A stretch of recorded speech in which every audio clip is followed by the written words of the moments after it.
Let's take one forward the list. Make sure the signatures. It's time to go ahead and start our meeting. I'd like to welcome everyone this morning. We'd like to begin our meeting. Everyone please stand and pledge the flag. I'd like the Commissioner to lead us and then followed by moments of silence.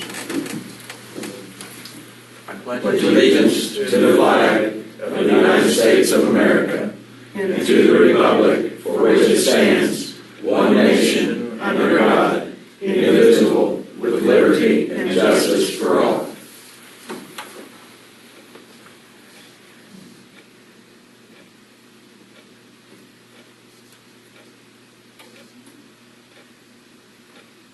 Thank you. I'd like to welcome everyone today. We have a pretty full agenda today. We'll start with Jason Cochran. Come on up, Jason. Well, first, I just want to say I appreciate you letting me go first today. I have to leave here as soon as this is done, go to another meeting. I was coming today in regards to the PETA Board appointment that was made. I forwarded a copy of some paperwork to Tom Cyphers. And actually, I don't know if this can be done just for clarification if there's another motion, but what I was looking at was the Indiana Code says that a member serves a one-year term and he continues to serve until a member is appointed to succeed them or a member is reappointed. When I looked at the January 4th minutes of the meeting, basically there was no members were appointed. It was tabled completely. And then on the January 17th minutes, which were not approved when I got them, but I'm assuming they haven't changed, it said that Angie Mead was appointed to the board, that was seconded, and motion passed. There was no comment made about who she replaced or whether or not the second member was being reappointed. And I specifically remember the conversation. And I think I know what the intent was. Yeah. But I just don't think it was Specifically, done in and I think it just the wasn't minutes. reflected in the minutes.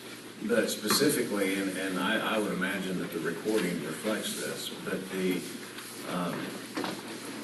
discussion was, I think that we reappointed two of the members that first meeting, and maybe it's just not reflected in the minutes. So the easiest way to resolve that is to make appointments now. And my understanding was that the intent was to appoint Angie Mead and reappoint Jerry Roberts.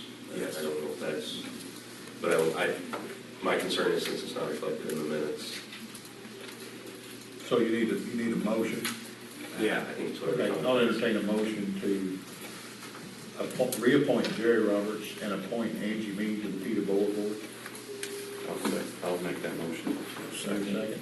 Motion made and second. Go ahead with that. All those in favor, raise your right hand. I appreciate your time. Sorry. That was quick. That was That it. was all I had. Just want to make sure it's right before we have hearings. Thank you. Get out of here. Jason, Yes. does there need to be a discussion at all about certification or anything like that? There can be if you want. It's always been the position of the commissioners to waive that requirement in making the appointments. I think that does that, but it's up to you. That's fine. I just, that's fine. She plans on getting her certification. No. She does. At this time, I don't know if she does or not. She said she did. Cecilia, is she here? Well, you just, no, she is, but we're not ready yet. Okay, you must go ahead and, well, Desi's not here. That's Yeah, right. well, she's right behind you. Okay. Cecilia's getting that contract that we talked about. She's still getting it, so Okay. You want us to we go can- ahead down? we can talk about it if you want. We just won't have the contract for a few minutes for you Just to. has to get the minutes approved. That's Okay. long. I'll make a motion, we approve the minutes from the last. Okay, do I hear a second? Okay, motion been made and second. All those in favor, raise your right hand. We'll go ahead and take care of that part of it.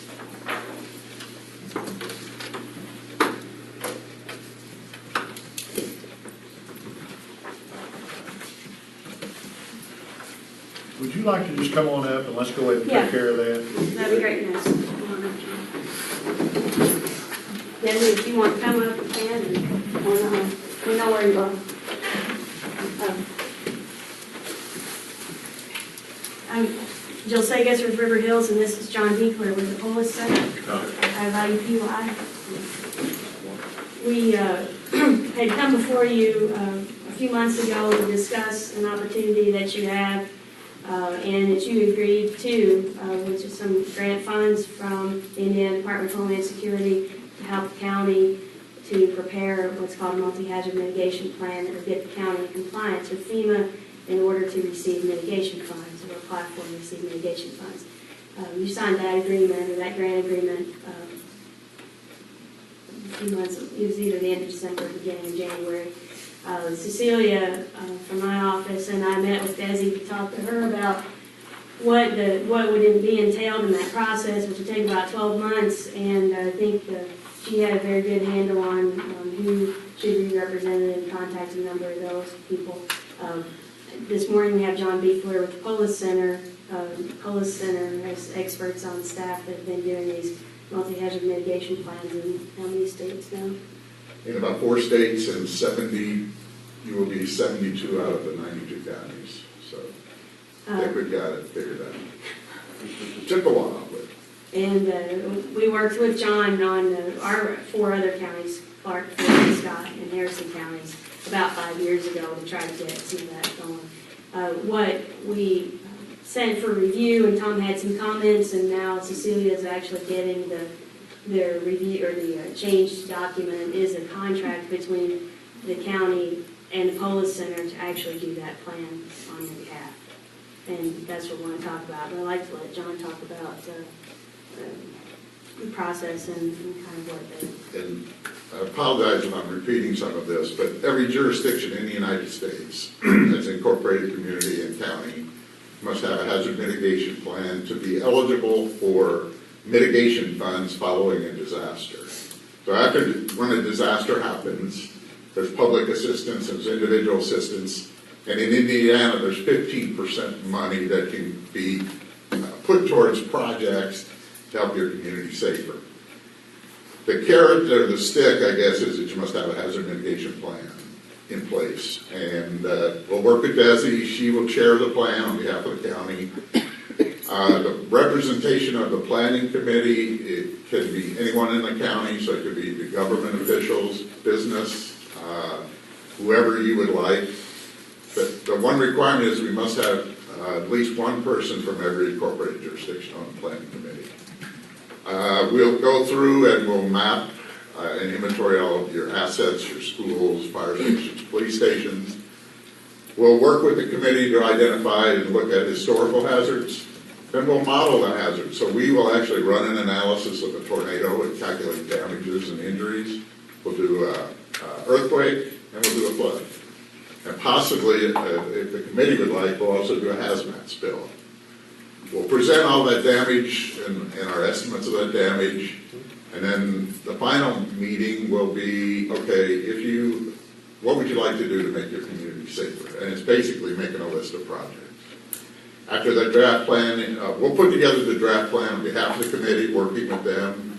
The committee will review it and sign off on it. It'll go to FEMA. It's conditionally approved, and then in the end, there'll need to be a resolution from the county and then from each of the jurisdictions. We'll try to do it quicker than 12 months. It's really up to your schedule and Desi's schedule, how fast you like to move the project along. And I'll open any questions if you have any questions. My understanding that there's no cost to the county. No cost, thank you. I meant to bring that up. So the grant, we put together the grant for the Indiana Department of Homeland Security. We will need to record the time for all the volunteer members of the planning team, and then also we will use some of the existing data, the assessment data and other data when we do the modeling. We'll put a value on that. And so we have, like I said, 72 counties, they have all been at no cost to any communities. When this plan is set up by Desi's committee, I'd like for you to add the hazardous bill. I think it's a possibility that we've had train wrecks and truck spills, and so I think it should be added. Perfect. And, you know, we'll work with Desi and identify the chemical and the location, and we invite you, we'll, to any of the meetings. I know you have a busy schedule, but you're more than welcome to attend any of the meetings. There will be one public meeting as well to satisfy the grant requirement. Desi, you've already started on putting together committees and everything? Okay, yeah, I thought you told me a month or so ago that you already began talking to some people. Yeah, there'll be one representative. Okay, has the response been fairly, Yeah. okay, all right, okay, good. And we'll try to, part of our job is to coordinate Polis Center and Desi to help take the meeting minutes and get the time, you know, the allocation of time and all that, and help get information to them to do the plan and such. So I told Desi we'd do the meetings at whatever time was convenient for the committee, so that more of them could attend. Good. And one question that I have, Fredericksburg, is it officially disincorporated? Yes, the unofficial. Official, but unofficial. But it's on its way. Okay. And I wasn't sure because of the jurisdiction, and we knew the town of Fredericksburg is in the process of being disincorporated, so. Okay, well, we can put it in the plan, and then as long as FEMA's got a list of incorporated communities, so as long as we explain the circumstances, we'll be done. So we may not have representatives specifically And that's from there. fine. Okay. And if you have an outstanding community for whatever reason, we can possibly have Desi or someone represent that community if the community is open to it. We've had that before where the emergency management director has acted on behalf of the community, kept the town board informed, et cetera. But I think you're ahead of the game. Sounds like you've already done that legwork. So So, are we talking community or township? not township, incorporated Not township, jurisdictions. Just incorporated communities. What department are you with that I usually We're actually part of the School of Liberal Arts, and we are a separate center within that school. So we are grant funded, so we get no tax dollars per se, so we work off of grants and contracts. And your division does a lot of GIS training, and I mean, a lot of training, and just you're also trained in the HASIS program. We are the FEMA trainer for this modeling software for the nation. So that's how we start off training people how to use the software. And Jack Kreider said, help us get some grants for our communities to do these plans. And so that's how we ended up here today. And we have the agreement now, Cecilia has the agreement between the county and the Polis Center. This is the agreement that has not been corrected yet. Oh, The okay. other one has not come through. Oh, okay. Either, so either we can have an approval to sign outside, or we can switch the pages. However you want to do it. If we can have an authorization to sign it outside of the meeting, then that would be good, I think, the corrected version. Okay, well, I think the other method's fine Is it that? Okay. because I've already read and approved, and as long as they're okay with my approval, and they were my changes, there were only Okay. 3 changes, and they were minor. Okay, so if you're okay with that, I'm that's okay great with with me. Thank you, I'm fine Yeah, with that. whatever's easiest. Okay. Then, There's nothing that's going to throw off pagination. Switch on. It was sponsored. Yeah, we need a motion. So anybody want to make it? I'll second. All those in favor, raise your right hand. I'll finish my name. John, do you need a motion? John, that's the second. Just for the next time. The reason why I didn't ask for a motion, because we had already approved this once. And now we're going back and doing the same thing, really. well, you approved the agreement between the state, the grant agreement to accept that, but this is a separate agreement with Polis Center to carry out those, Yes, so. we're actually. He made some Keep it amendments, as- Oh. small changes. Yeah, I read the changes on it. Tom's really good about using that email, so we've got the, Thank you very much. thank you. We'll do a good job. All right, thank you. Thanks, sir. Thank you. I guess we need to get some more signatures on these, right?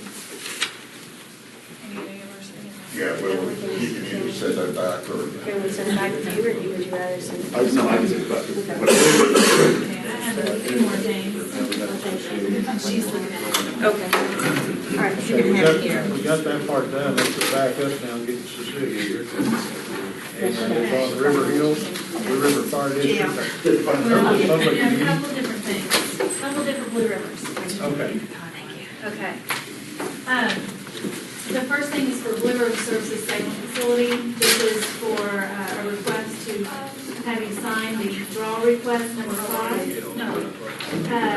The payout number 5 from Temple Construction in the amount of $124,524.10. This will be paid in the grant funds in the amount of $61,000.20, and local funds in the amount of $63,507.70. Additionally, there will be $13,836.10 held by USDA RD in a retainage fund. So it's just a request for you to do this. I'll make the motion. Motion been made, seconded, if we go ahead and sign this release of funds. All in favor, raise your right hand. All the same sign. Motion carried. Just to give you a little update, they're planning on being finished in the second week of May. They have the brick up, they have the roof up. I think they're going to be doing windows this week. They're only a week behind schedule, and that's because the people doing the drywall, the entire staff got sick and was out for a week, so they're a week behind because of that. But otherwise, it's doing very well. The next project I'm presenting before you is Blue River Fire District. As you know, you've approved to sponsor the project for an application for a community focused plan, community development block grant application. And so we're in the process of doing that. We had our public hearing on January 31st. It was a very good attendance. It's clear that the community wants this project. So we're going forward with the proposal. So there's some things that I need to have signed to be included in the proposal. One of which is permission from you to write the minutes and submit the minutes on behalf of the county. Another is a citizen participation, and basically all this is saying is that I put a public hearing notice in the paper on January 17th and 19th, and then I also had the public hearing on the 31st. It also says that there was no comments or complaints and so forth, and so that's just your standard citizen participation form. The last thing I need for you to sign is called the 4-factor analysis. It basically says that you don't have a significant number of people in Washington County that are limited to only speaking languages outside of English. So they don't have a limited English proficiency, and so therefore it is not required for us to go to extreme lengths to speak in their language or present information in the language that they can understand it. So if I can get these signed. Motion. Second. Motion been made and seconded, go ahead and sign these documents for the Blue River Fire District. All those in favor, raise your right hand. Hold the same sign. Yeah.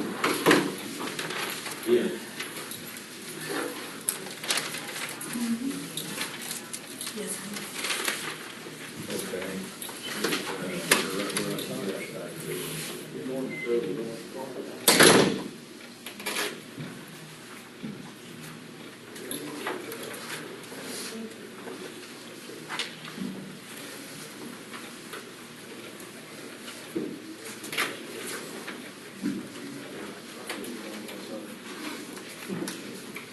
And unless you have any questions for me, I'm finished. How do we go to the income tax survey? The income survey, that's a good question. We've really struggled with that because some of the difficulties that they've had is that they were going to use the 911 list. Apparently the 911 list is from 2002, which is too old for us to use.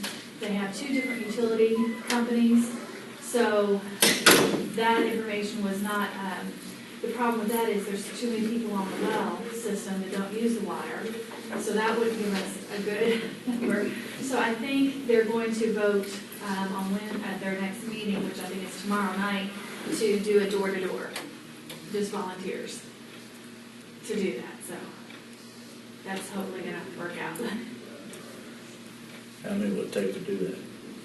I think that they have about 10 volunteers, 5 from the fire department, 5 from the district.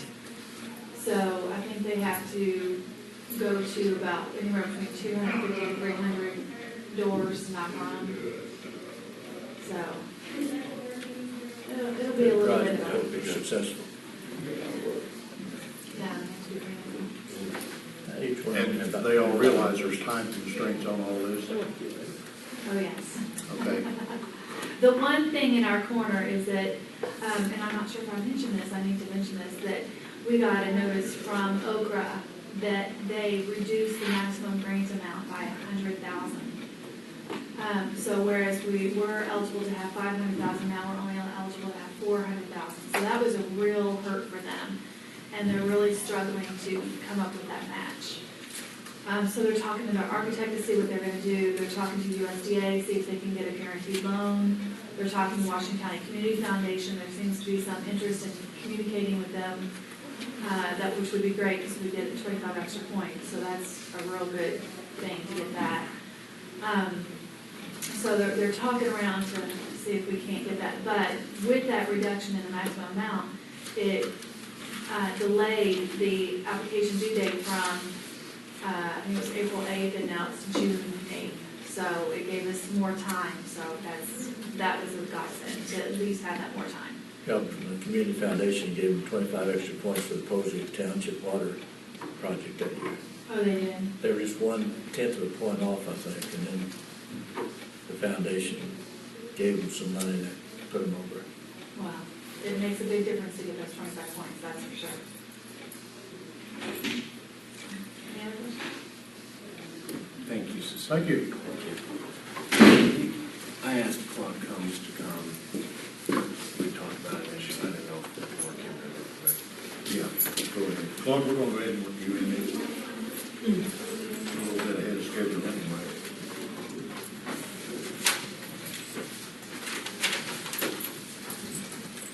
I want to talk to you about the issue at the jail, at our facility. They visited in '05, the security issue, size issues, and I'd like the commissioners to take a look at the original plan that we bought and paid for and see if there's anything that can be done. The issues are still there. They've grown since they were addressed in '05. There was never anything done about that. In '05, it just got to a point and stopped, and I'd like you all to take a look at that. And it's a serious issue, and I think, we need to take a look at it. Claude had already addressed the county council yesterday on this issue, and I met with him last week. And the county council is actually waiting on us to form a one-person committee to join in with the county council, or maybe join in with the county council, but we need to do it publicly, to form one person out of us to get with Ben and maybe get a committee solved to go ahead and research this issue. Okay? You actually met with him, or did you just talk to Ben? I just talked to Ben. Yeah, just talked to Ben. Okay. I mean, can someone dredge up the plans somewhere, and maybe we can have a committee report and come back to us? That's what I'd like to do, is to well, like for someone, maybe Ben, who's president of the council, maybe David, who's president of the board. We have a copy of those, and we have actually, and I think there's several copies. I think Sarah has a copy. There's several copies floating around here, and take a look at those and maybe get some explanations about some of the stuff that's in those from the firm that done this, and just take a look at that and see if it was feasible then, if it was feasible now, and to fix the problems that we have. I'll volunteer to do that. I'll make, All right. I'll make the motion then. We need to, do we need to put that in motion to appoint I'll say. David? Yeah, might as well. I'll make that then. John second. Okay, motion been made and seconded, that I get with Ben at his convenience and research some of these prints that we already have with Claude. All those in favor, raise your right hand. Hold the same sign. Ben, I'll be talking to you.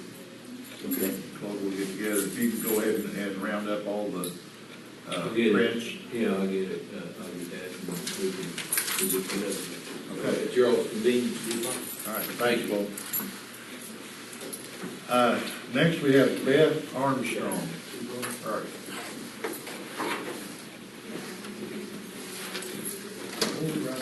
Thank you. I basically just wanted to come and visit with you all and share with you the results of the HTC internship program from last summer. And I kind of brought a page for, I'll let you guys pass it down the road, kind of summarizing what all happened. We know that there's been a lot of talk here in the community about the commercials that have been running on Insight, and people have been asking, well, who did those? So we just wanted to kind of officially come here and report back to you guys on what came out of last year's internship program. So we hired 4 interns. They were all Washington County college students and employed them for the summer. And at the top of their list, all the projects that they did complete.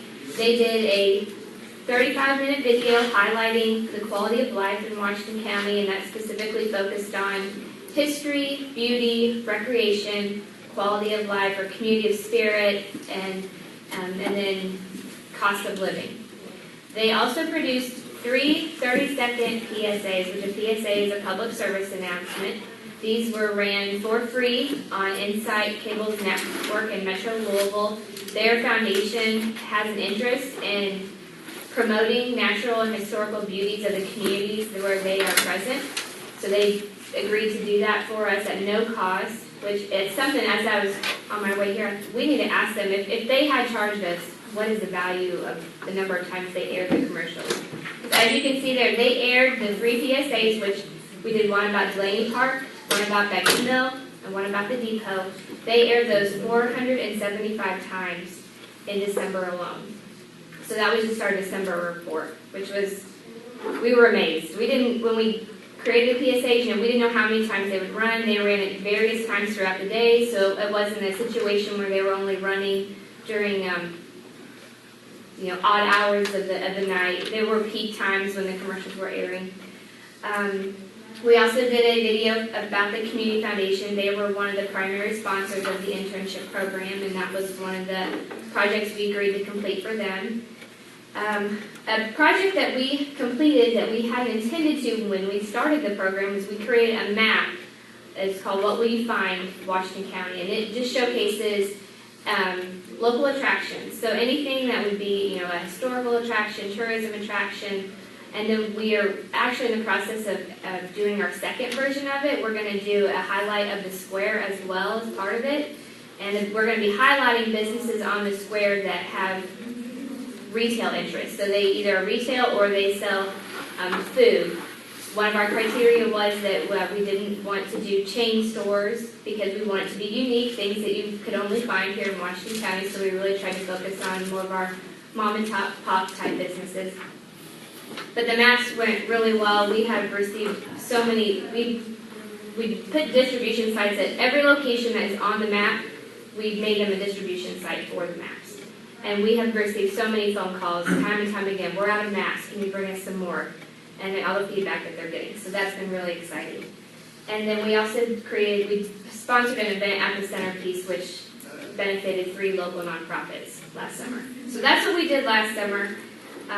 There are the outcomes. I've shared most of them already, but one of them was that we did want to provide meaningful internship experience for college students from Washington County, trying to get them connected in our community in hopes of maybe attracting them back to Washington County. Talked about the PSAs, how many times they aired, the maps. And then the other thing I hadn't mentioned directly, but a lot of the places that we promoted on the PSAs and on the map have specifically reported that they have received phone calls as a result of these marketing efforts. Delaney Park is a perfect example. He said he's been receiving phone calls, people mentioning, I saw your commercial, asking about cost to rent cabins. He's received a lot of reservations as a result of the PSA.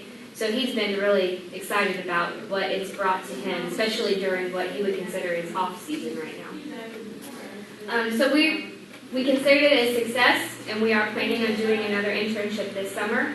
I've outlined there the projects. We're going to do some that are similar, but also branching out to provide some new services.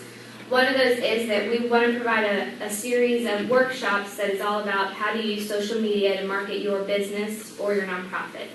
And we'll be looking at YouTube, Facebook, Twitter, text advertising.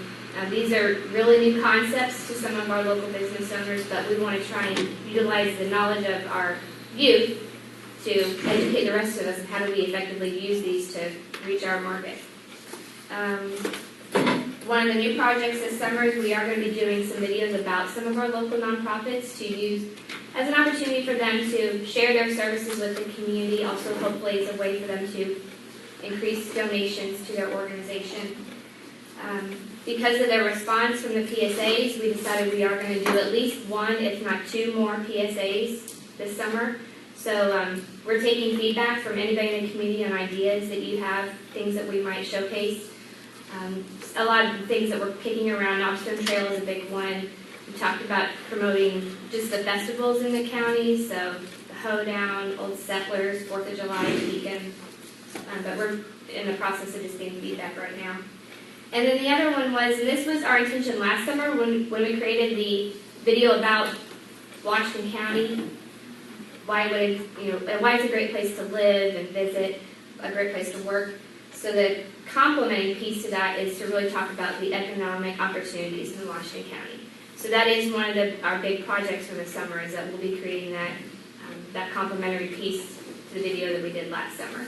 In hopes that this will be a packet that when our local officials, economic growth partnership, whoever is meeting with a potential new business looking to come to Washington County, this will give them a unique piece to share with potential businesses. So that's where we're at. We just wanted to share it with you guys. I did want to report to you that it's been a month or two ago, a couple people were in attendance here at the meeting, and they said that they'd seen these commercials, and they were wondering, I think Ben was one of them. Said Very well really- done, by the way. Really Thank you. well done. They were, I think, Really well done. yeah, if the general public knew that was 4 college students that created that, they would, we're so happy with the work that they did. It was very professionally done, very good project.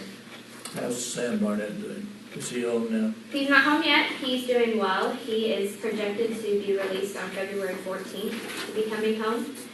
Physically, he's doing very well. And his biggest thing he's still working on is his speech. So he's doing well. Any other questions? Appreciate all the work you've done on this. Thanks. Praises. Good. Very good. Thanks, Ben. Thank you. Well, Yeah, we used your video in the mall store Uh-huh. for Christmas, good. and really good response. Other than it couldn't be done on a continuous loop, and so I would have to get up and click on it and all that. I used one of my computers to go ahead, television screens to go ahead and do this. So that may be something that could be in a continuous loop. I couldn't work with the video to put it all together or have it do that. So, but it made our display for the tourism for Washington County actually a step above what Harrison County did. Good. Okay, so, Okay. and the maps were just extraordinary, and they went the whole season.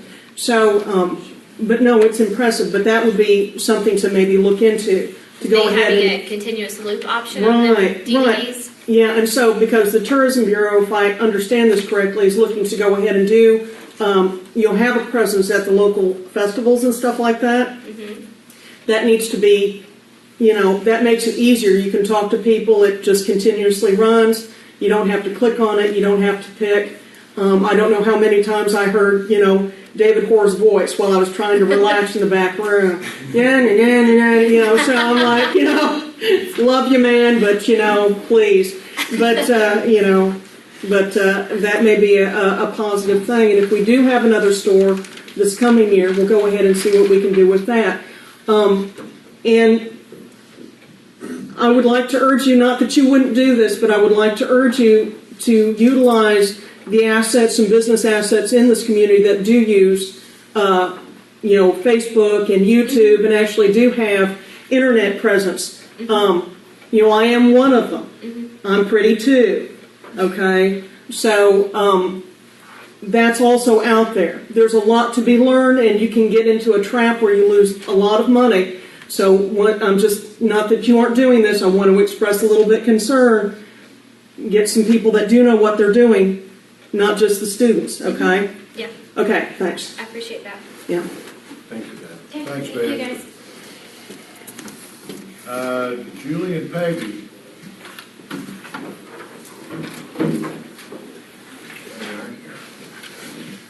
I didn't think they were here. I don't know where the next one is.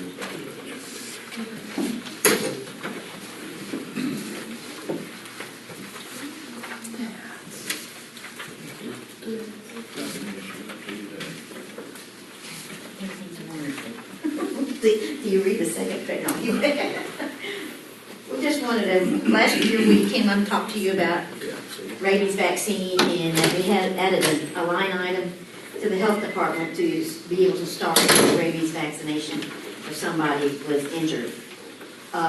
It was strictly for indigent care. And Julie and Mike have gone to a state provider workshop. I'm getting ready to go to the state provider workshop on rabies. And it has come to our attention that it's really the county, cities, and towns' responsibility to pay for the vaccinations. I don't want to get rid of my line item because that means I can order it, get it going, and they can start on their vaccinations. And then we can, we can present the bill to you all, and then we can apply to the state for reimbursement as well. But we just need to let you all know that sometimes it may come to the point that it's going to cost the county. How much? For one person, roughly $2,000. More than that, more people, more cost. There was a situation in Brown County that constituted a lot of kids getting vaccinated. There was a situation, I want to say, in Clark County last year. So just to let you know that the possibility is there, it would be only for those at indigent care, those people who have insurance or have a means of paying for it will have to pay for the vaccine. But this would just be, the county would have to cover indigent care. And we do have quite a few lives that come from indigent care. Now, that doesn't mean everybody who gets a dog bite is going to get the rabies vaccine. It just means that if it comes up to that, that we could be forced to do that. As long as we can keep the dog for 2 days and do the quarantine period, there's no reason for rabies, vaccine or anything. But there's times whenever somebody's got mad and shot the dog, because it bit the child, and then the brains, they've shot it in the head, and you can't send it off for testing with the brain and stuff. So. Julie and Mike are working on to do a policy and procedure. So we follow the state policy and procedure, and that we follow all that. But part of that was that the county is responsible, and we just wanted to make sure that you all knew that. There is an application that we can apply for financial reimbursement through the state. But the state person I talked to said she'd only known that they used it once. That she's been aware of. I thought, well, push come to shove, it would be more than that. But it's only indigent care. We have had a few that have had that wanted the vaccine, and their insurance covered that. So that's not. Is that a real big issue here in Washington County? No, it's not a big issue till it happens. Then it becomes a real issue. Yeah, I understand. If I'm not mistaken, in Brown County, they ended up vaccinating 32. They were for different counties. Huh? Lawrence County's had a lot of skunks to bite people over there. I don't know how recent there's a problem. in Most of it has been the past. bats. It's been bad in the We past. also have some wild animals here that people are trying to keep in their homes, that don't belong in their homes. And I'm in the process right now of contacting Neil, the conservation officer, and just see where we stand, because, you know, if they bring this wild animal in, I don't see where it's our place. That's, you know, they brought the wild animal in. So, but Neil I, Bloomington. we had an instance with a wild animal just yesterday, and it was a wolf that they kept in the house. And they like never got it to the shelter. Once they got it to the shelter, I walked into that door and it's, things just come right out at me. I mean, if it could have got me, it would have. And so we finally put it down, and I'm shipping the head today, just to make sure. But see, it's never had any rabies shots, it's never had anything. So, but it was really neat. It had broken her leg, his arm in 2 places, and then mauled the dog. But she didn't want the dog picked up. So they'll have to have the vaccine. Only if it comes back Only positive. if it, I'm sending the head to the state today, and only if they come back to me and say it has rabies, will they have to be. And more than likely, probably not. It probably doesn't have rabies, but there's always that chance. How many shots does they have to take? It's a series of 4 now. 4? You have to give what's called immunoglobulin, which is about half the cost, and that's dependent on the person's weight. And then you give the first vaccine, and then over 21 days you give the other.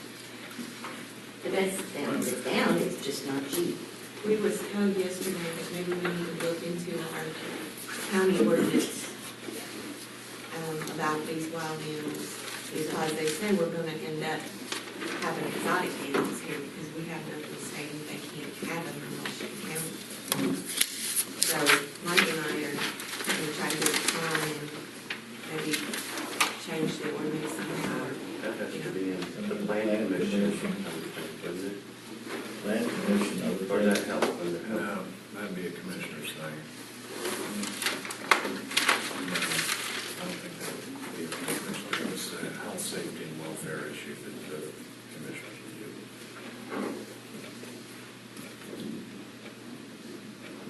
But we just want, I wanted to let you all know that the financial issue could come up. The gentleman at Clark County, all the people who were exposed within had insurance that covered the cost of all that. So it's around, it's mostly right now from bats. About 10% of the bats get tested and positive to the state. So we just wanted to let you know, we're trying to work on a policy and procedure that covers all that. And then exotic animals will be covered. I mean, do the bats actually bite people or animals? Yeah. They bite people. Yeah. But most Lots of them times you don't even don't know know. you've been bitten. Yeah, if it's in your house or something and you're asleep, you don't know that that's even bit you. So anybody who wakes up with a bat in their bedroom. Well, there's a nice thought. Huh? There's a nice thought. Yeah, not your night. Any bat you find in an abnormal situation during the daylight, on the ground fluttering, not doing the things that bats should be doing, you should never touch it. And if it's in your bedroom of somebody who's been asleep, or a child, or someone who can't communicate, the attempt is not to destroy the bat, but to get somebody to help you catch it safely and turn it into animal shelter, and then we ship it and have it tested. I got that down, and Tom, would you pull the ordinance and let us take a look at that? On wild animals and exotic animals. We don't have an ordinance. We don't have We don't one. have one, that's what we're working, we need to work on, because We need to it get could back to happen that. here. Well, I think it was just last week or the week before, Ohio banned exotic animals in the whole state. Yeah. Well, what are they gonna do? You know, because And we do have a few out here that are Like, besides a wolf, what kind of animals are we talking about? raccoons, where they try to keep pets. We just have an instance. snakes, pythons, not pythons, but, Well constricted. yeah. Anything that's just really not supposed to live inside is considered, that's supposed to be left alone now, is considered. But we've got to check on this situation with the wolf because if the baby's still there at the house, so we're going to see. Okay, so you're gonna get with Tom and come up Yes. with the ordinance. Yes, we're going Okay. to. Sounds like we need to get that pretty quick. Right. The state doesn't have this ordinance, once you contact Steve or some senator or one of the senators, get that on state level. That'd be good. Yeah, because we really need something, because they're bringing them in. And they think they should live just like a regular pet, and they don't. Then they end up tearing them up. I think there was a guy that was killed in Georgetown by a boa constrictor, a pet boa constrictor. He was a little more hungry than this guy. But I think we have a meeting with them tomorrow. We're doing an office, Mike and I do, so we're gonna get started on it and get it in place. All right, thank you. Thank you, ladies. Thank you.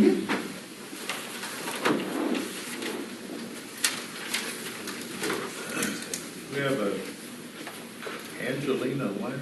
Yes. All right. Good morning.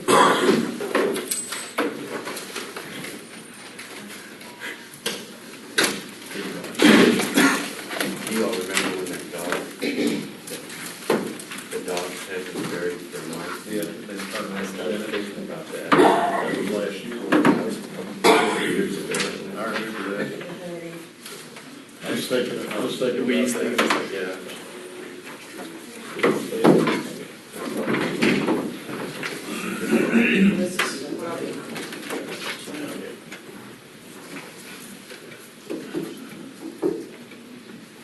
Good morning. Good morning. Angelina Liner, I represent R&L Fleet Management, owner and operator. Well, my goal is today is to introduce to you the benefits of GPS tracking and how it can monitor the county driving behaviors. What I gave you there is some documents that we're going to go over. But first of all, I just want to explain to you all how I've helped a lot of other business owners, especially in Floyd County area and Louisville area. Each driver in the field represents your county, and your driver is driving one of your most expensive asset. And the tracking system is able to tell the county where the drivers are, whether they're speeding, whether they're burning up extra fuel, the unnecessary fuel. Are the drivers meeting the county services in a timely manner? Are they misusing the county vehicles? So that's what some of the things that the tracking system is designed to show you how it can benefit your county. With a fleet tracking solution, the county would have the ability to locate and track the county vehicles at any time 24/7. Also, it will give you the ability to access reports to know whether the county driver's location, their speed, the direction, and the destination at any given time. With that being said, the county I'm nervous, sorry. I ain't done this with this many people before. The county also needs to know when the drivers get to the location, when they enter or leave geographic areas, and whether they're speeding or not. And if they're speeding, if you have insurance on your county vehicles, a lot of insurance companies today are giving discounts for GPS tracking systems. It's designed as a safety tool. With that being said, the county can be notified of these occurrences by text messaging or email to a cell phone. You can't always be in front of a computer all the time, so if you have any unnecessary occurrences taking place, it can be notified to the person who needs to be known at the time that it's taking place. It allows the county to set the driver straight when they're doing wrong, the employees or wasting county payroll, or if they're doing the right thing and you want to give them incentives for helping the county to improve on fuel costs. cutting down on maintenance of the vehicles or wear and tear of the vehicles. With that being said, it definitely changed. We also provide reports for maintenance of the vehicle.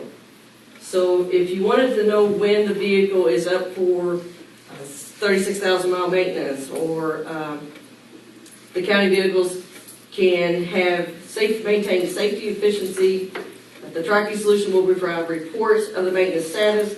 The county can schedule all future reports of maintenance. You can store data and quickly retrieve it at your convenience. You can get alerts coming up based on the date and the mileage of the reports. So the GPS tracking solution is really designed to help any business owner or county to know what's going on with the county vehicles 24/7. A lot of your Fortune 500 companies are now using this technology. On the very back page, I provided you with some testimonies of companies down in Floyd County. Floyd County School System, they have it on 25 of their maintenance trucks.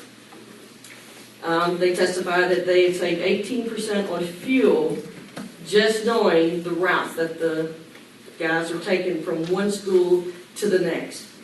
They were able to locate the guys if they're saying they're actually at the school. They would know whether they're really at the school, or are they at home, or are they en route to the school, just exactly where they're at. Miners Electric's the company in Louisville, Kentucky.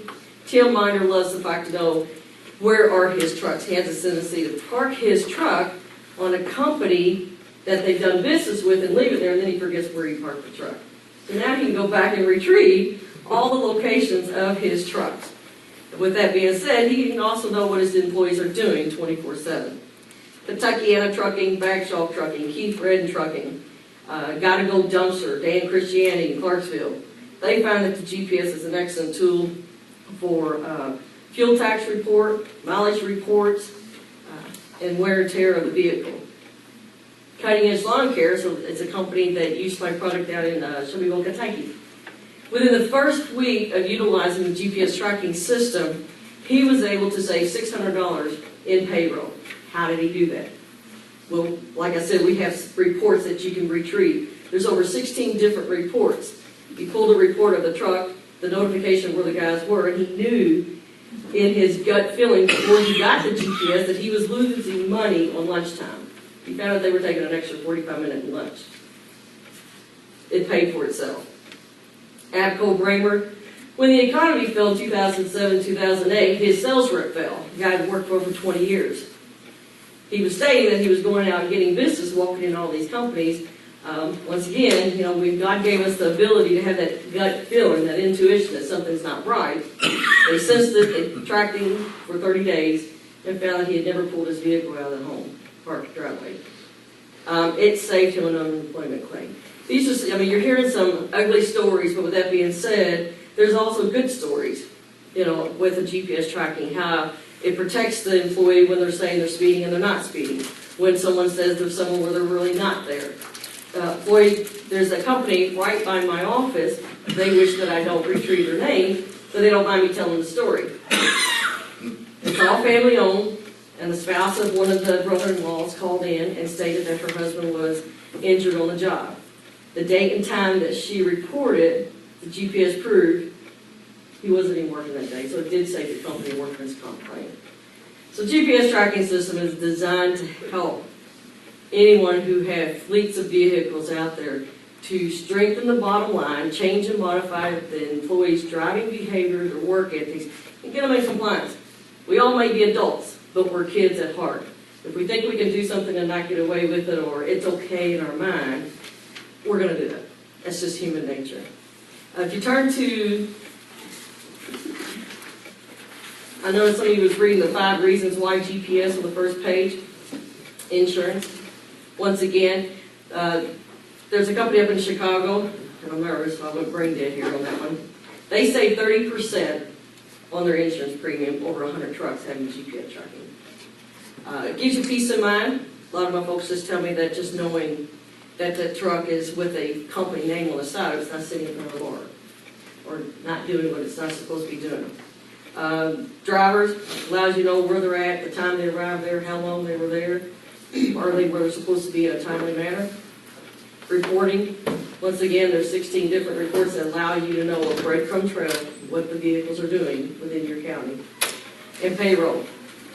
I've done, share with you how one of my companies had saved $600 just in payroll. On the next page, I showed you the different units that we offer. Based on what Washington County may need, these 3 units can do something different. The very first one, it's just an internal antenna, doesn't do anything extra. They all use the same web-based GUI interface. What was that? GUI interface, graphic user interface to internet, sorry.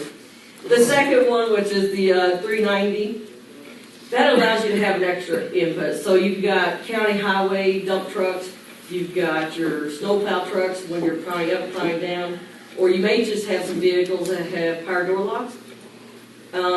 You can unlock the doors, do start or disable. The third unit there, it will allow you to, on the snowplow truck, when the salt's spraying, when the plow's down, when the plow's up, it has 4 extra input outputs. In addition, it can be attached to a Garmin navigation unit to allow them to know where they're going, text message back and forth from the dispatcher to the driver and the driver back to the dispatcher. I gave you a breakdown of what it would cost for 2-minute live tracking. And we also have down at the bottom equipment trackers. So if you have any equipment out there in the field that you want to keep track of, or the number of engine hours that's being ran, that's what that tracker can do as well. On the other, I think there's like 8 more pages, it gives you a rundown of what the system does, what the website looks like, kind of reports you'll get. I can actually hook up my computer if you wish and show you a live demonstration of Kentuckiana Trucking or Insulated Roofing, one of my customers.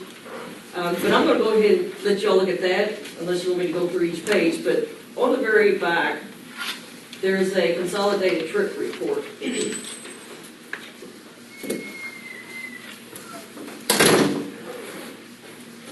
That consolidated trip report is one of the 16 different reports. There's 5 reports within that report. Gives you the initial start address, where did they actually start that vehicle? And then it gives you every address that vehicle went to. It'll allow you to know the idle time.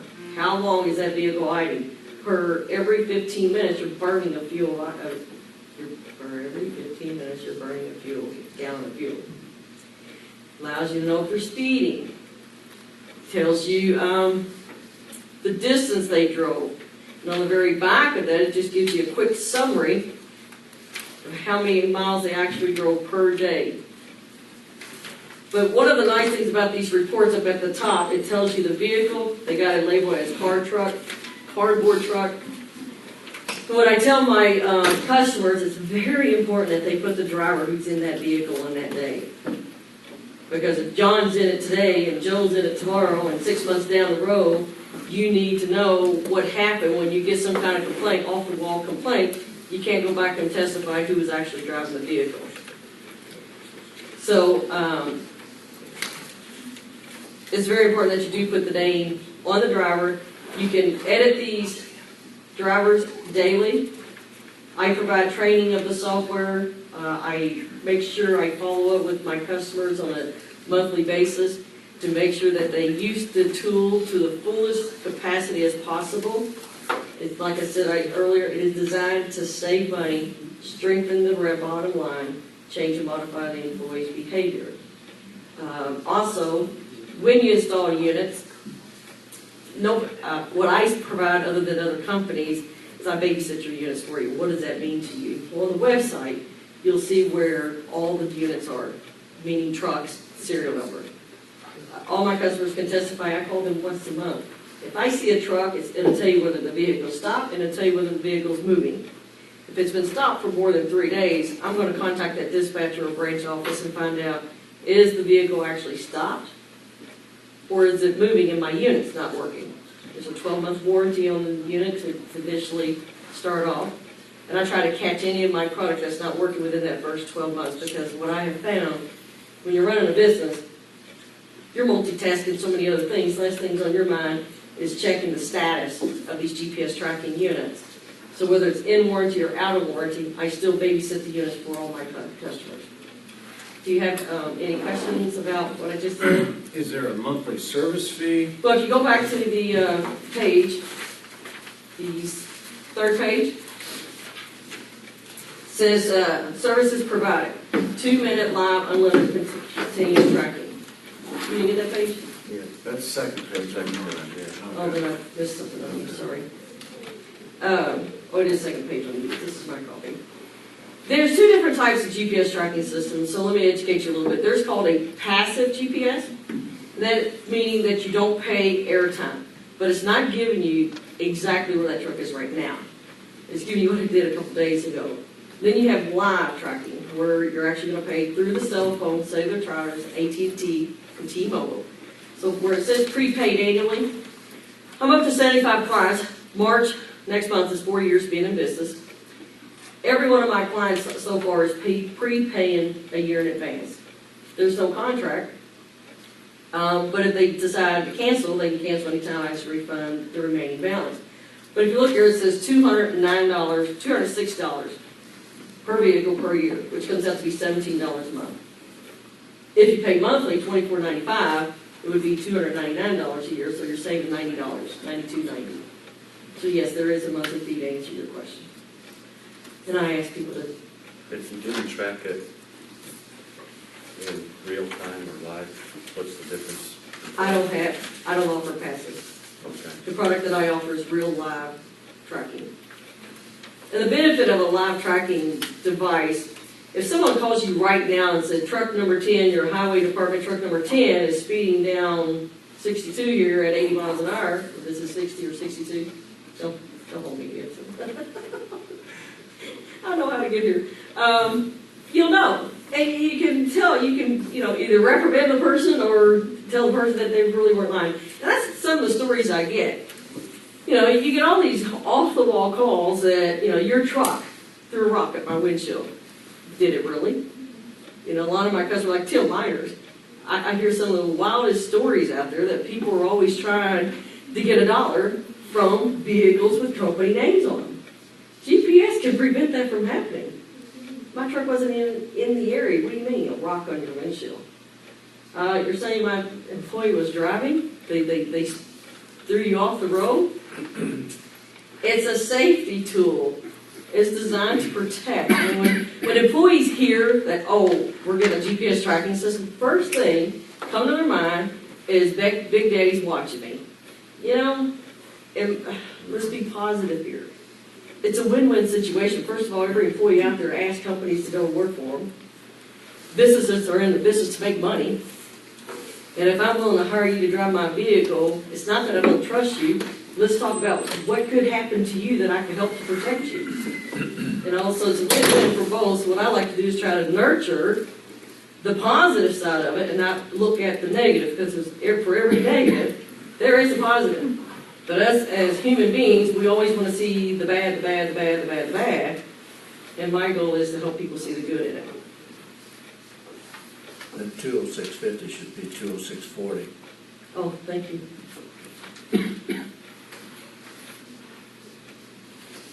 Any other questions? Do you have any counties, highway departments you doing anything with yet? That's a good question. No, I don't. Kentucky Ag Trucking, they're encouraging me to go after the counties. That's a good market. They're hearing through grapevines, counties are talking about it. I'm a local company. I've built my reputation up. And a lot of my companies are kind of like becoming my mentors. You're my second county that I introduced to. So, like I said, I was nervous at first. I'm used to talking to one-on-one or 1-to-2, and I got people behind me and people in front of me, so no, not yet. I would, you should probably talk to Claude Combs, our sheriff. Claude already has that. He has this information, or already has. All our county sheriff's department, all of our cars have an automatic tracking system. Our county sheriff can sit there and turn on his computer and know where every car is, exactly where they're at and what they're doing. Now, I don't know if it's the same company or the same type of equipment or not. Our county highway doesn't have that, our county trucks, but as far as the county sheriff's department, every car is equipped with that, yeah. Yeah, that's where, that was one of the areas I was coming to, someone who didn't think that the county sheriff's department didn't have it. I think you're only talking about two departments, but who has vehicles besides the highway? And Health Department, Animal Control, Yes, here. Building building Commissioner. commissioner.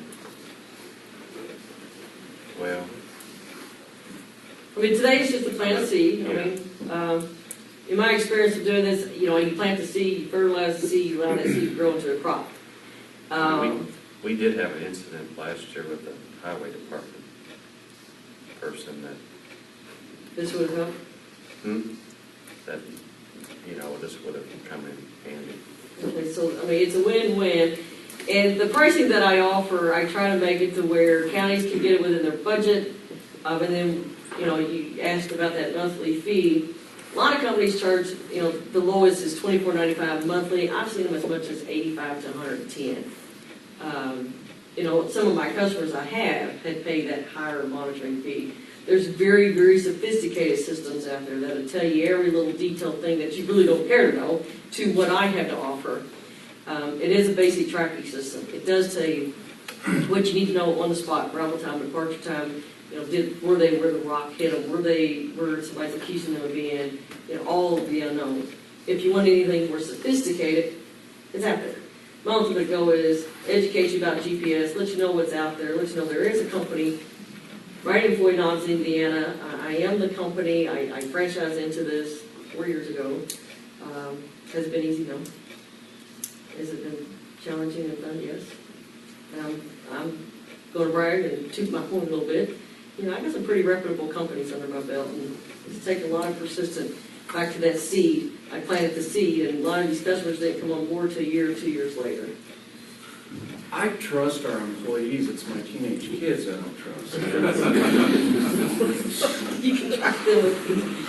And that's a lot of folks are asking me to introduce the teenagers. You can take that 370 and put it on your teenager's kid's car, along with hooking it up to the door, power door lock. So a lot of teenagers lock the keys in the door, and mom or dad has to find them. And you can just right from your cell phone go to the website and unlock the doors and lock the doors. You can even take it to the next level on the second one, the 390. If you wanted to do a starter disable, you can take that 390, do a door unlock, and starter disable. So when they get to the destination where they're going, you can go on the website and disengage the starter. And then engage it. You can disengage it from, let's say they're supposed to be there at 8. You don't want that vehicle moving until 6 in the morning. You can have it automatically engage and disengage. All by itself, you just set it up the parameters of what you want. You can do geofencing, landmark everywhere your kids are saying they're going. And then you can be notified when they get there by alert on your cell phone. Maybe we'll let Mom try it for 6 months. So if you're interested in purchasing one for your child, we can do that. 2. 2? Yeah. Yes, we can do that. We can do it. You can keep them locked up in it too, if you want to. You can lock the doors while they're in it. They can't get out until you unlock it from the website. So basically, that's all I have. If you want me to come back in and do a presentation, or if you want to talk to your departments, and do I need to give y'all business cards? That would help. I'll get you some of those. There was an insurance company that did a program a few years ago. It was unsuccessful. They didn't get enough of their insureds to sign on, but they were offering discounts for parents of new drivers who would do this, and they would give reports on, how they were driving, and they'd be graded. If they reached Mark, it was American Family that did that. Our insurance guy is here. Mark, if we had something like that, would it affect our premiums in a positive way? I actually just stepped out and called them, and they said they would have to see the particulars of the system, okay, and then they'd have to analyze. So maybe find out on our end. Okay. Thank you. Thank you. Thank you.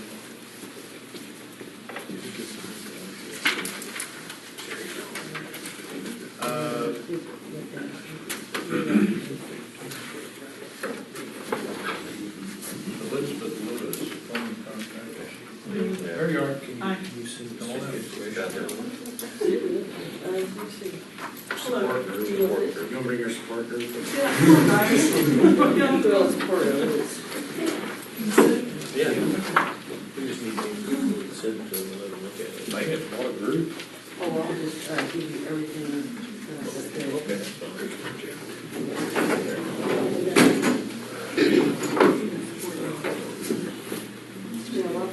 This is Libby, right?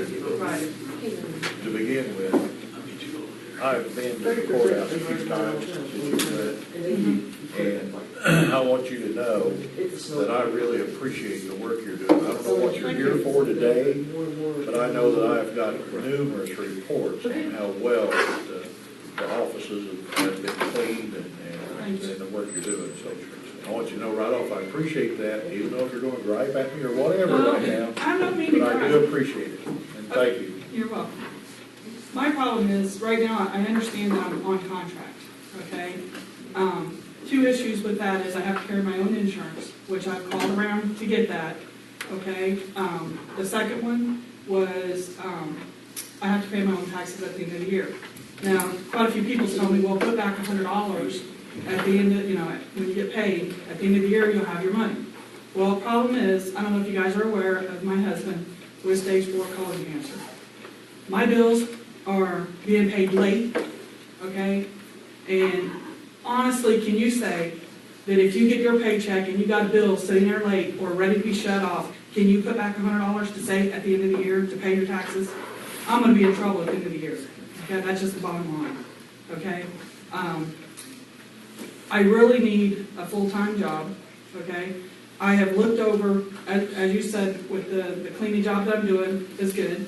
I have tried to figure out a schedule that I can do part-time. And honestly, 20 hours in that courthouse is not enough time. There's no schedule that I can come up with that's going to keep the courthouse to my standard and your standard, okay? If you're wanting me to go in and just, brush through it, then, okay, 20 hours is going to work. But the job that I'm doing, I have a schedule set up to where each office gets done on a regular basis. Every week, everything's done. The hallways, the bathroom, they get done pretty much every night, okay? They get thoroughly cleaned on the weekends, all right? The clerk's office and the recorder, thank you. The recorder's office, they alternate weeks, okay? Just until I get everything set up to where I can do it. Now, today, I would have been able to do the judge's, his whole area, and both of theirs, I'd have got done today, but I couldn't because I'm here, obviously. Okay, so on the weeks that if something happens to where they make a mess in their office and I can't get to them, they are on alternate weeks. Okay, but everybody else does get cleaned every week. Okay, that's pretty much all I got. I really need a full-time job with the benefits so I can get insurance for myself. So I'm hoping that you guys can see fit to hire me full-time. That's it. David and Commissioners, I want to commend you for the last two individuals that you've hired for the courthouse. Libby is doing an extraordinary job. She's courteous, she's polite, she's professional, and I think us sitting here is a testament to the faith that we have in her and the job that she's doing on behalf of the county. The maintenance man made another good selection. You've done well, and I would like to encourage you to keep that. I don't think you could have selected anybody better for either one of the positions. So I wanted to thank you for taking the time to narrow down and select the individuals that you have. You've done a good job. I encourage you to try to keep them working for us. So I didn't want to speak for anybody else, but I think she said it well. That building has a lot of foot traffic. There's a lot of activity in it, and it is a full-time cleaning position.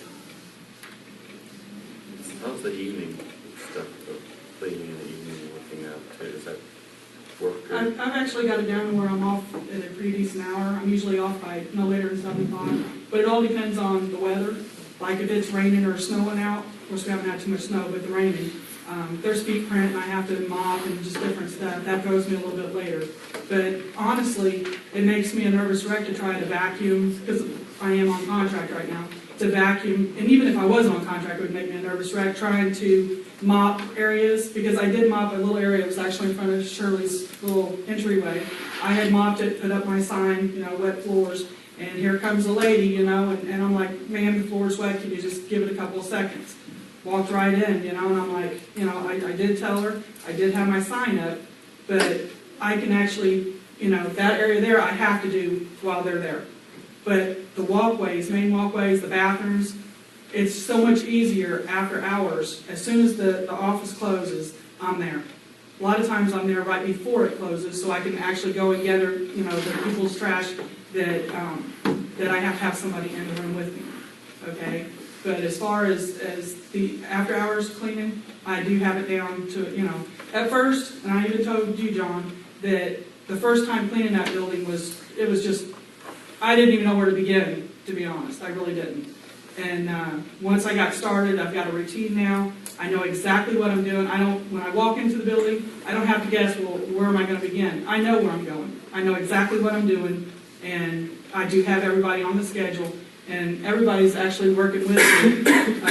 Everybody seems to be very happy with the job I'm providing. So, the weekends, I do really deep, thorough cleaning on the entryways and in the bathrooms. And that's for, and offices like Sarah's. I never walked, I tell you, it's 100% complete turnaround from, I walk in my office and y'all's been in my office and I have 2-inch thick dust on it. They even speck of dust in my office now. There's no more cobwebs. Yeah, there's no cobwebs. There's dirt floating around on the floor out in the lobby. I mean, it's presentable. It looks. I'd come in on the weekends, and Libby doesn't work just for the show. I mean, when I come in on the weekends, she's working just as hard then as when the people come in. So. Well, I know we've had 2 full-time people at the courthouse for years. It's in the budget. We were trying to find a way to save money, if at all possible, by doing, the maintenance person and a part-time person. But I'm not in the courthouse every day. I don't know what it takes, It's just kind of trial and error to see. And I appreciate you all coming here and giving us some insight on what it takes to clean. We're not having to ask for extra money to make this a full-time position, because it's always has been. Have you been to the county council? No. Well, actually, If it's already in the budget, John, it's already been approved. I don't think we're going to. I brought it up in an executive session that they had about that, so, personnel. Well, gentlemen, I'm all for saving money. I don't have a problem with being conservative and saving money, as you know. But your courthouse is the showplace of the county, and I would like to think we're all proud enough of it to take care of it.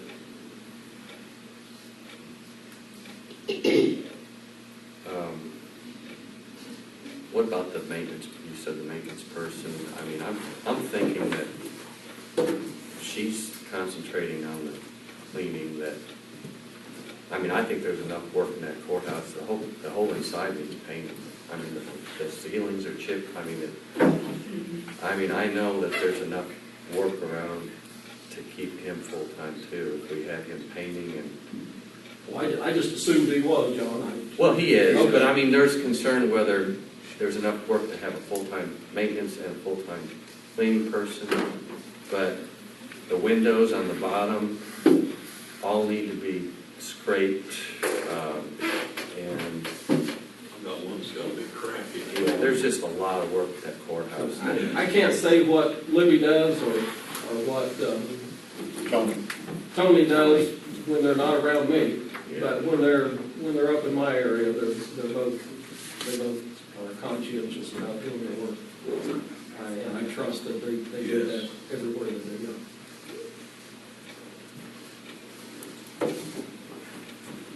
Well, John, you have any questions? no, Libby's a friend of mine, so I don't know if I want to be the one making any motion on this. I want you to do all the.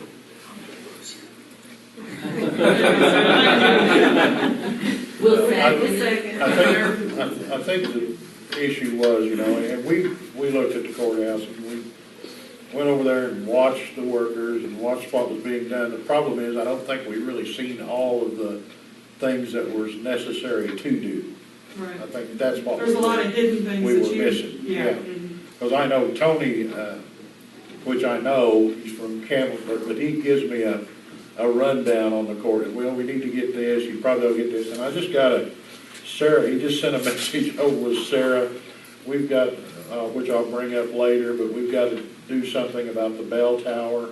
And he got an estimate here to figure out what we need to do about that. He got the clock working. He got it working. But he says the bell is cracked. And there needs to be a metal casting. He said one thing about it, if anything fell up there, you could prevent it from actually probably falling down on the judge's desk. If we don't want that to happen, I know. But Shirley's desk, I don't care. Judge's desk, Easy, I can clean it. Let's That's be right. nice now. It seems like there's just a lot to do, a lot more, and I don't have, the only thing I see, if we create a full-time position, which is already created, is just a matter of activating it, okay? But what I would really like to see is the split shift still being maintained. I think that's really beneficial, that you can go in and clean of a night, when no one's there, where it makes it, and I think that needs to stay.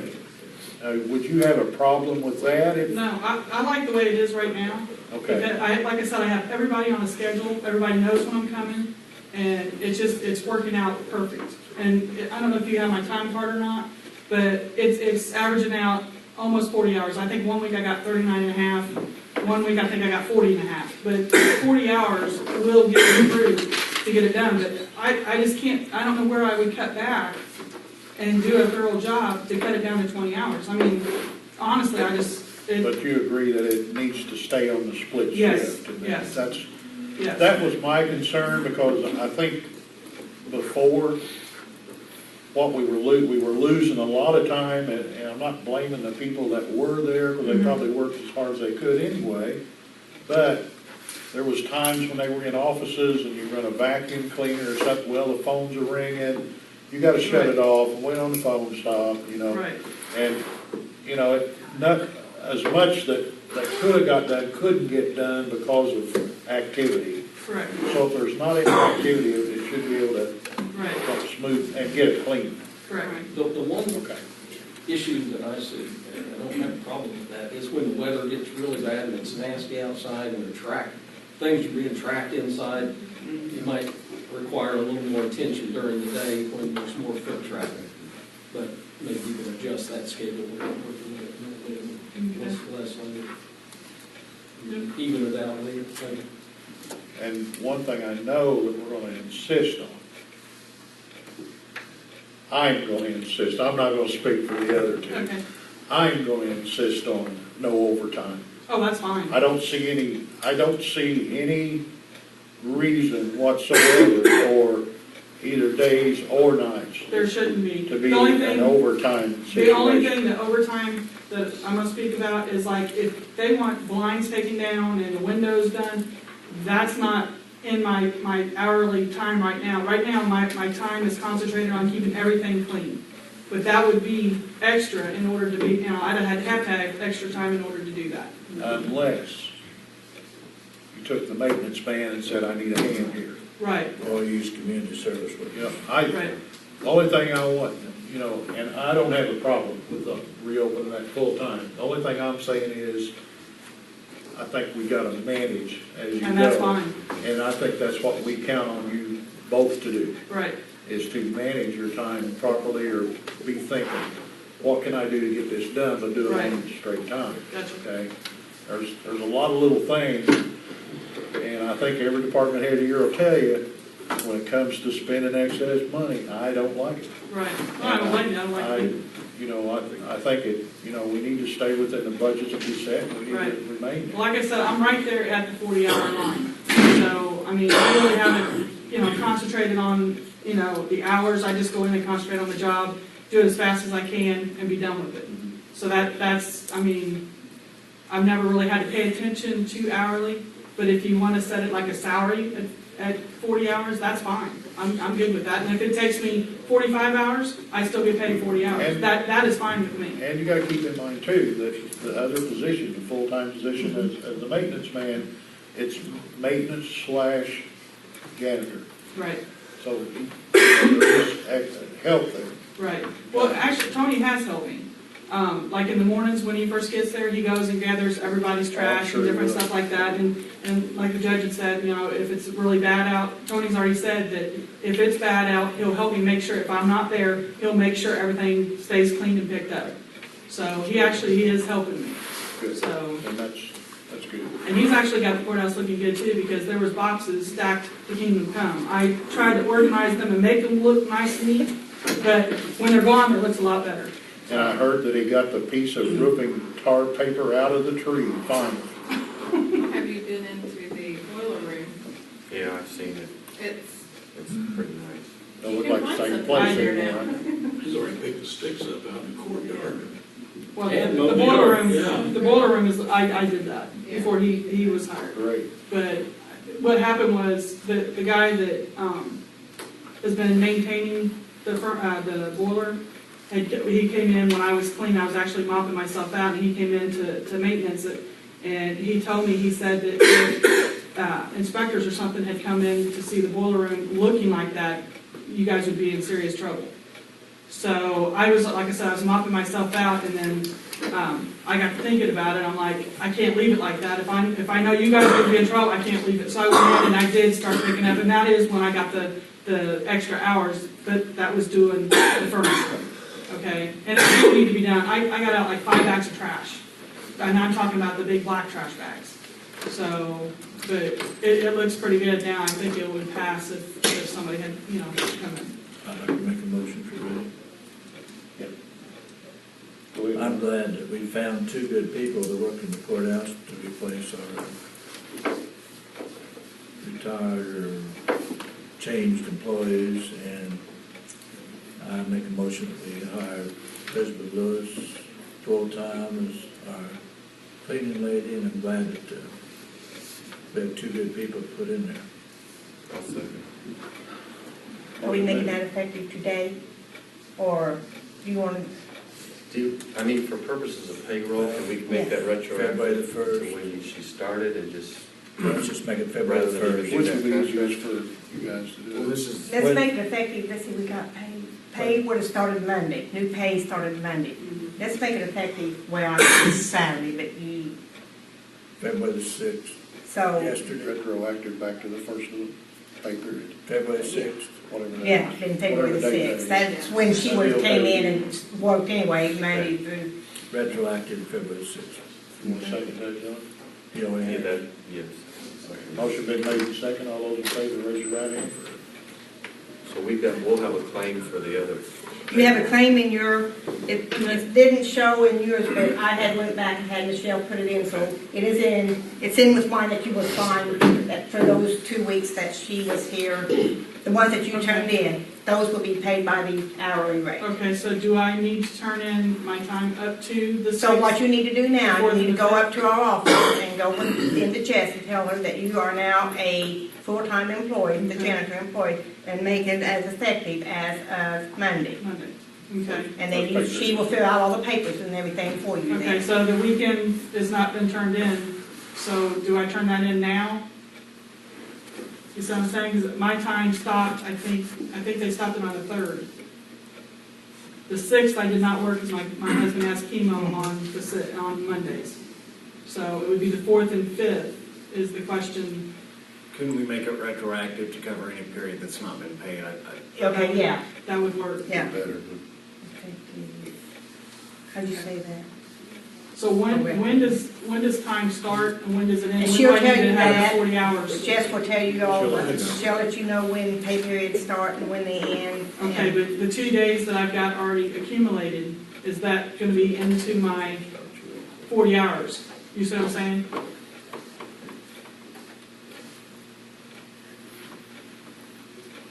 I'm confused. Okay. You already got me confused. What's Yes, it? because you work on like I Friday and work- Saturday, Yeah, and Sunday. I work And Friday, Sunday. Saturday, and Sunday. third, fourth, and fifth. Right. Well, the third I turned in. The third's one Third we is had, turned in. so it's really the It's fourth the and fourth fifth. and the fifth that's not turned in. Well, actually, the payroll starts that Saturday or Sunday. I mean, when you, On Sunday. It starts on Sunday. So then it I'm starts only, on Sunday. it's only the Saturday that's not been, will be paid for then. Right. So if I You turn that start in, Sunday. Yeah, Okay. okay, what we need to do is, let's clarify this, let's amend the motion. We need you to amend the motion to make it retroactive to the Sunday issue or first day of the pay period. Can someone, I'll withdraw my motion, make it retroactive to the first day of the pay period. Motion been made and second, all those in favor, raise your right hand. Now that will leave her turning in a claim for Saturday, Right. for 1 day. okay, so just, that's That's all we have to do. Okay, so And just, see Jess, and she can put you up on all that. got it. Okay. Thanks for coming in. Well, Thank you, guys. on behalf of me and my staff, thank you. Thank you very much.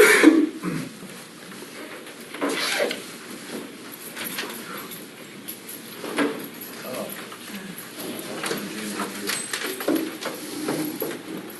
Opie Cooper. He's not here. That's his schedule. 10:45. Okay. 15 minutes. while we're waiting, I've got a host of things to go over, but if you, I mean. Well, can we get, I asked Gerald to bring Terry in. Can we go through that real quick, Tom, then we'll go back to you? Gerald and Terry, you want to come out?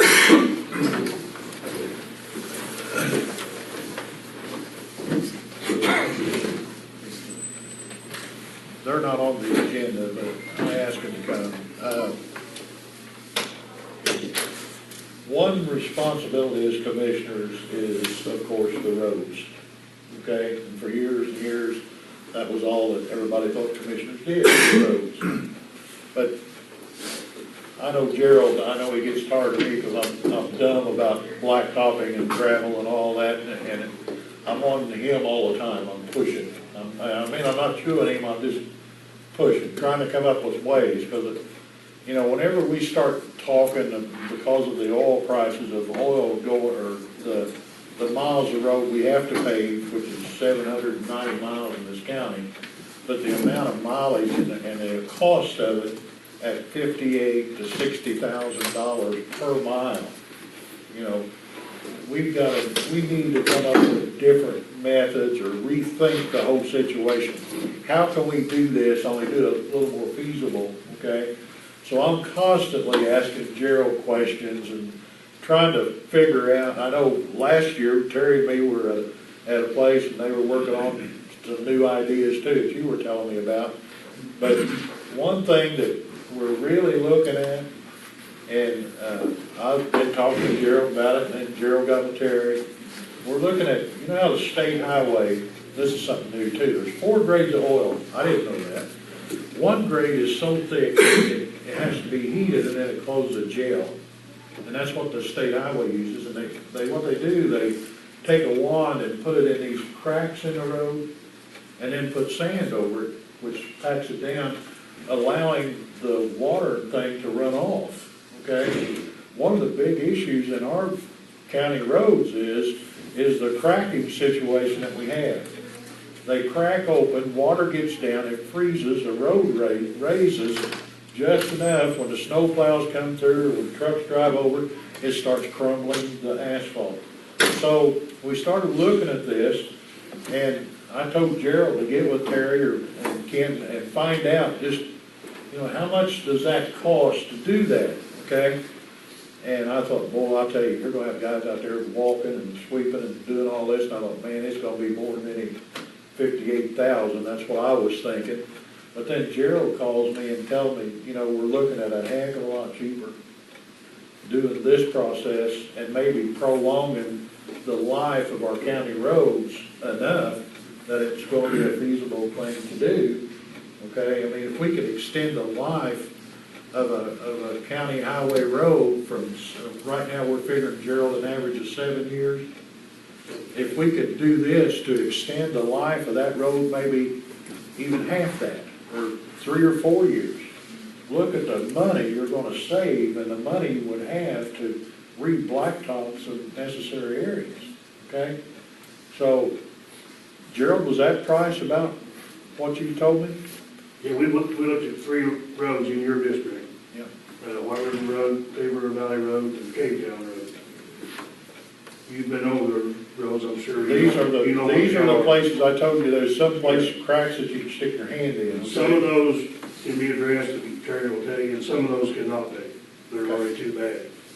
He can tell you more about it. Terry, I'm gonna let you tell them prices, they're not gonna believe it either, I really didn't. The crack sealing can run 28.50.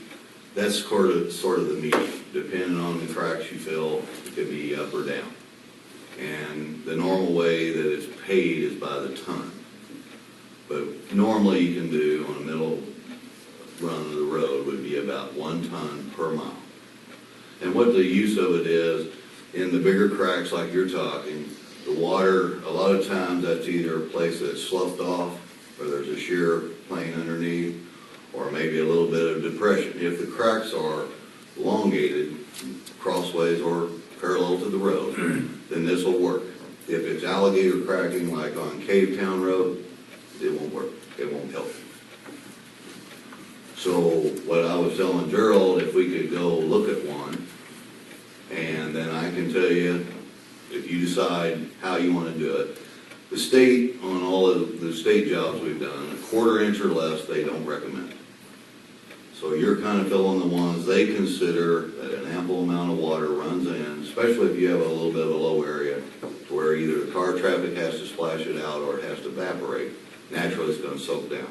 And that's really what this is to prevent. But the state, for the last 3 or 4 years, has been putting a certain amount of their budgets into preventing roads that they consider are not bad to prolong the lives of them. That's what we're looking at. Okay. That's what, we're not talking $28,500 or $28,050. This is $2,850 for a mile of sealing. Now, Well, wait a if minute. that prolongs it any, Yeah, that's what it's all about. Okay, so when you do a mile, You're not doing the whole road, you're just doing the cracks. just doing the doing cracks. the areas like Cave But I Town mean, Road, wouldn't it be- John, Each step goes on. Wouldn't each road be different though, depending on They're the all amount of different. They're all cracks? different. And that's why you pay by the ton. yeah. So like, Okay. you know, you would say, okay, come out and look at White River from this position to this position. Then we could look at the cracks, decide the ones that we feel need to be filled. You can decide the way you'd like to have it done, and then we can give you a firm price. I'm just kind of giving you Yeah. what would be the middle. Okay. I say you don't do the whole, 2,850. you don't do the whole For width. about a mile. You just do the crack itself. That would cover about a mile. That would be based on the average cracks. And what that you do, see. you take an air compressor and you blow the cracks out before you put that in, because it gets particles in there, which then prevent the crack sealing from That's the staying same, the from. state does it too. Yes, sir. And like, okay, let me give you an example. Maybe Cave Town has an area there about probably 100 yards that needs to be done badly. You go out by Sugar Creek Church, we have another area there that needs probably half a mile.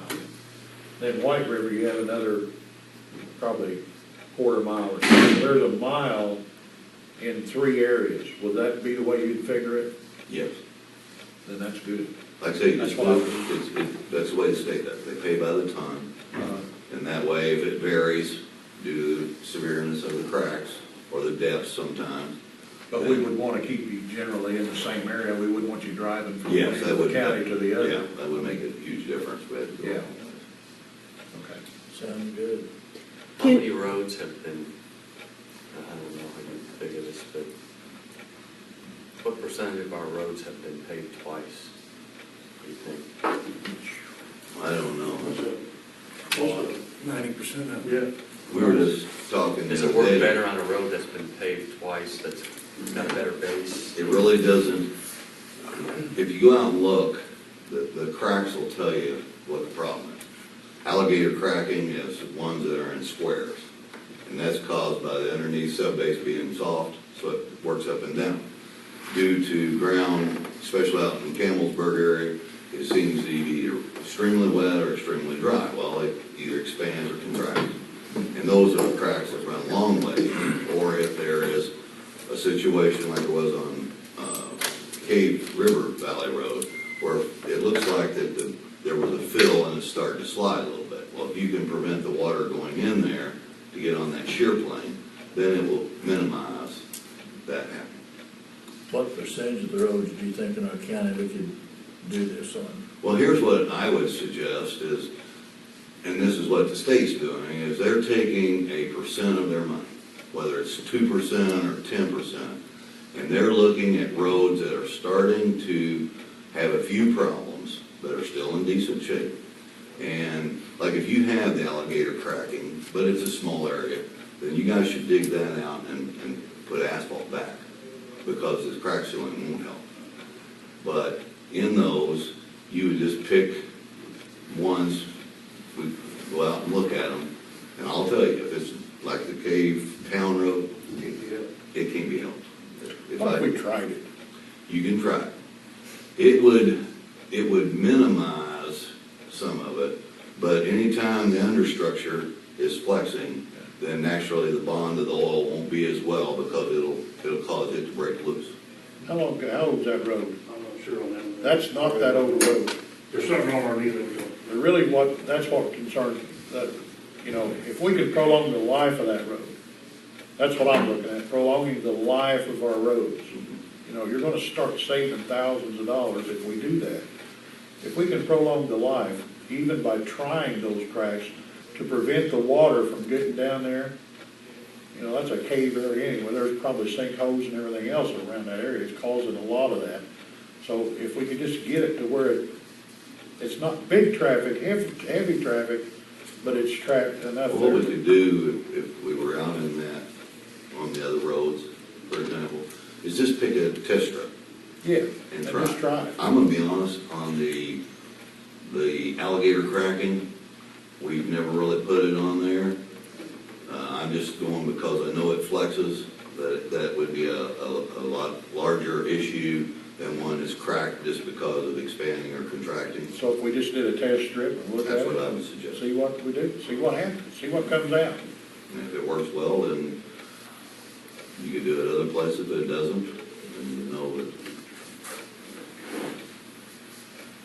The reason why I asked him to come to the meeting, because I thought it was really a beneficial thing to let everybody know about it, because it's something that could save us in the long run a lot of money. We don't do the math.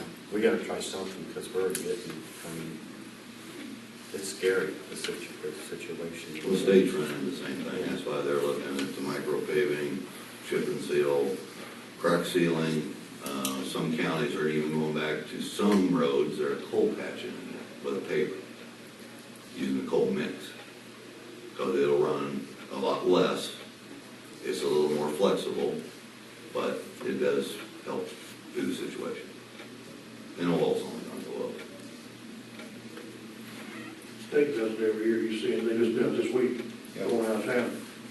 You know, they fill those cracks. And it's, It only makes sense. It's saved it for a while. Well, I tell you, anytime you have any, please call. Be more than glad to come out and give you a firm price on it. Oh, we will. It needs to warm up a little bit for what are you? The road needs to be somewhere in a temperature of 40 to 50 degrees. Okay. And really, the bigger stipulation is the wetness. You know, if there's much moisture in those, due to this oil's heated to about 350 degrees, it will not bond. It'll actually kind of pop itself back up. So there's two reasons for blowing it out: is getting rid of the minor moisture plus the debris that's already in there. But as long as it hasn't rained for a day or so, you can do it. Okay. But this can be done in March and April, around like that. Great. Okay. I would really like to try that and at least try some areas and see, for that amount of money, it might be a lifesaver for us. You agree? My suggestion is just pick some, and whatever you want to spend, we'll go do it, and then let it go through the winter, and make your judgment. I think we'll do at least a couple of times. We have money to do that. That'd be about $5,000. We're talking about like how early. We can do some in each area, or we can do it all in one area, try it, however you want to put it. I'd love to do it in my area if you guys want me to. Doesn't matter. There's cracks everywhere. Well, at that price, they could do it in each area. We could do one ton in each area if you want to. Try that That would be a good deal. I think we'll take a hard look at it, and really, Terry, I'd like to even try maybe just a smaller test strip of the alligator crack, just to I see. definitely think we'll try. I know what it will do in the cracks that run along with it, but in the alligator cracking, I couldn't give you a real positive judgment on that just because we've never really performed that. Yeah. Most of the time when you see that, there's something wrong with it. Yeah. You might have to beat it out and start over. Rhonda, you got something? Yeah. Will this technique maybe bring like a Desperate Road up to the point where you can micropave it? No, Can ma'am. you, no. Okay. Can you micropave over it after you do this? Yes, the state always crack fills the roads that they're going to micropave. Okay. But micropaving is not for roads that have structural damage. Okay. It has to be what it is just a wear strip, basically. Okay.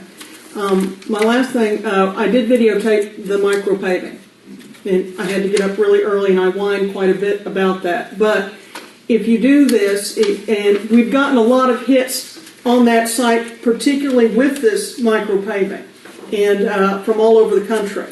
So there's a great deal of interest in this. I'd like, if you could, give me a call when you do this, so that I can be out there with a camera and I can put it up online. Like I said, there's a lot of interest not only around the country, but even here too. So if you could let me know, that'd be great. Can I give you a card? Yes, ma'am. Okay, thanks. So we all agree then, let's go ahead and do it. Kind of each one. Right. With the goal of, if it works, eventually maybe dedicating, as Terry suggests, a certain percentage to just Absolutely. doing this as part of our overall road program. We're going to use the figure that John has here, $28.50. That might be a little too cheap. Put the decimal on the spot, obviously. Thank you, gentlemen, I sure appreciate it. Okay, thank you. Sorry for bugging everybody so much. Oh, no. Anytime you have a question, I'll do ask yes. some more. I would have noticed that when I got outside. Opie Cooper, Thank you so much. Thank you.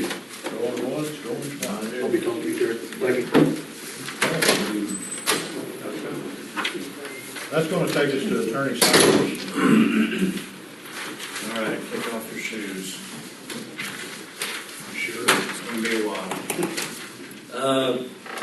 Item number one is the revised, there were some provisions to add to the personnel policy that's been revised, and so we want to go ahead and sign a new copy. I can tell you what I did was I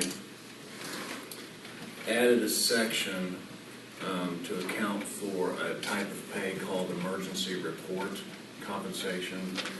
And that's a special situation where if someone gets called out on an emergency basis, if it's a department that actually works a regular 40-hour week, I'm not talking about the sheriff's department that works around the clock, and we've got night shifts and all this stuff. But about someone who's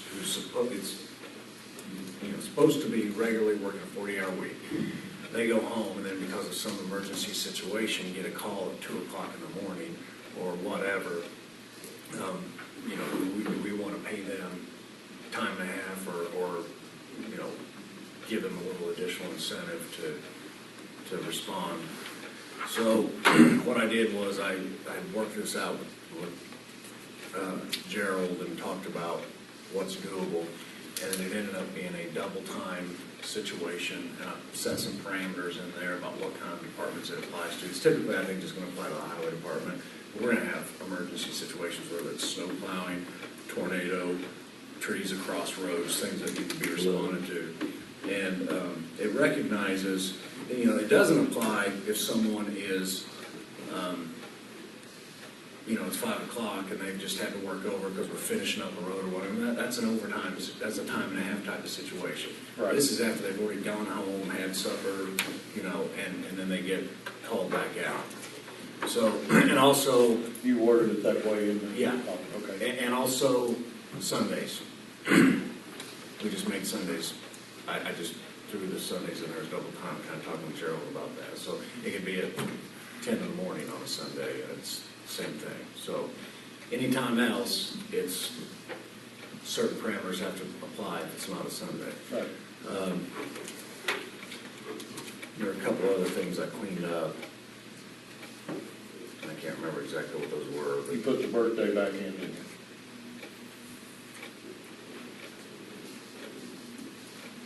Uh-oh, let me double check.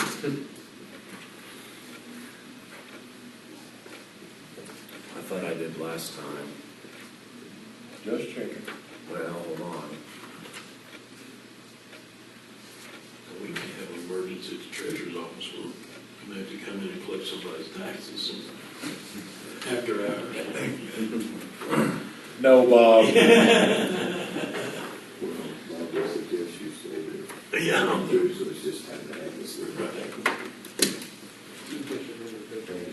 You're right. Yeah, let's just sign it. If the, It was not illegal. I'll make a motion that we go ahead and sign the new personnel policy adopted. Second. Okay, motion been made and second, we go ahead and adopt the personnel policy. All those in favor, raise your right hand. and what I'll do is I'll check, and if I forgot to put the birthday section in, what we'll do is we'll do an addendum, so we can go ahead and get these circulated to the employees. Right, that's good. Yeah. Tom, then, can you email then the policy to me, and then I can just run it off, and then I can make sure then we have it in our office for any new employees and current employees.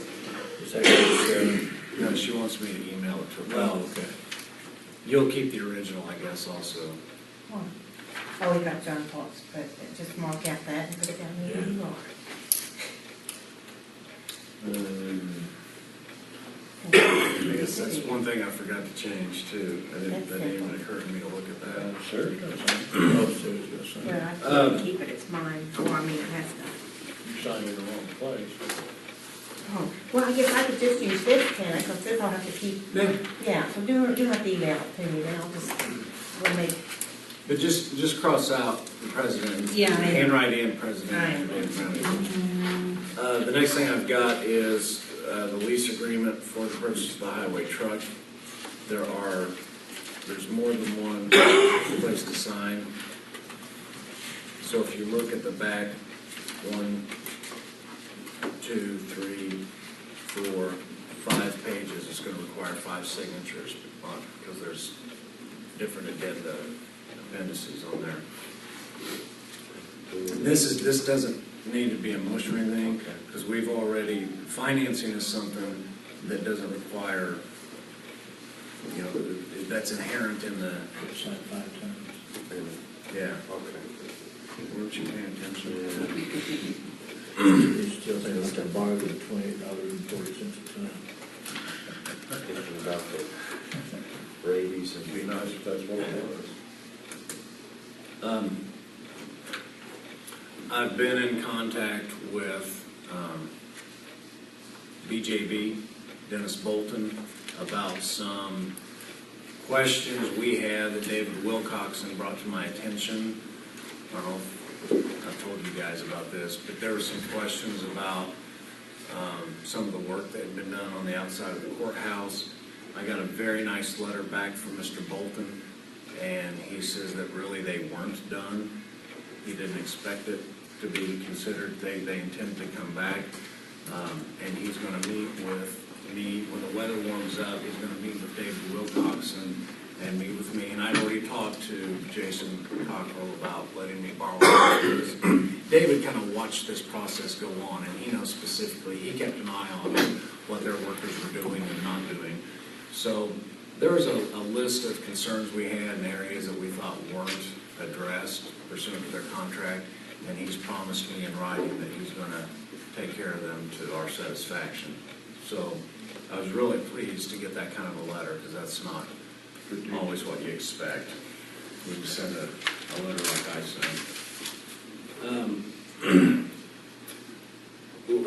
Last meeting, the treasurer, Bob Woodward, had come and asked, talked about the issue of every now and then people will transfer properties, and we want to pass an ordinance to make sure that taxes have been paid on that.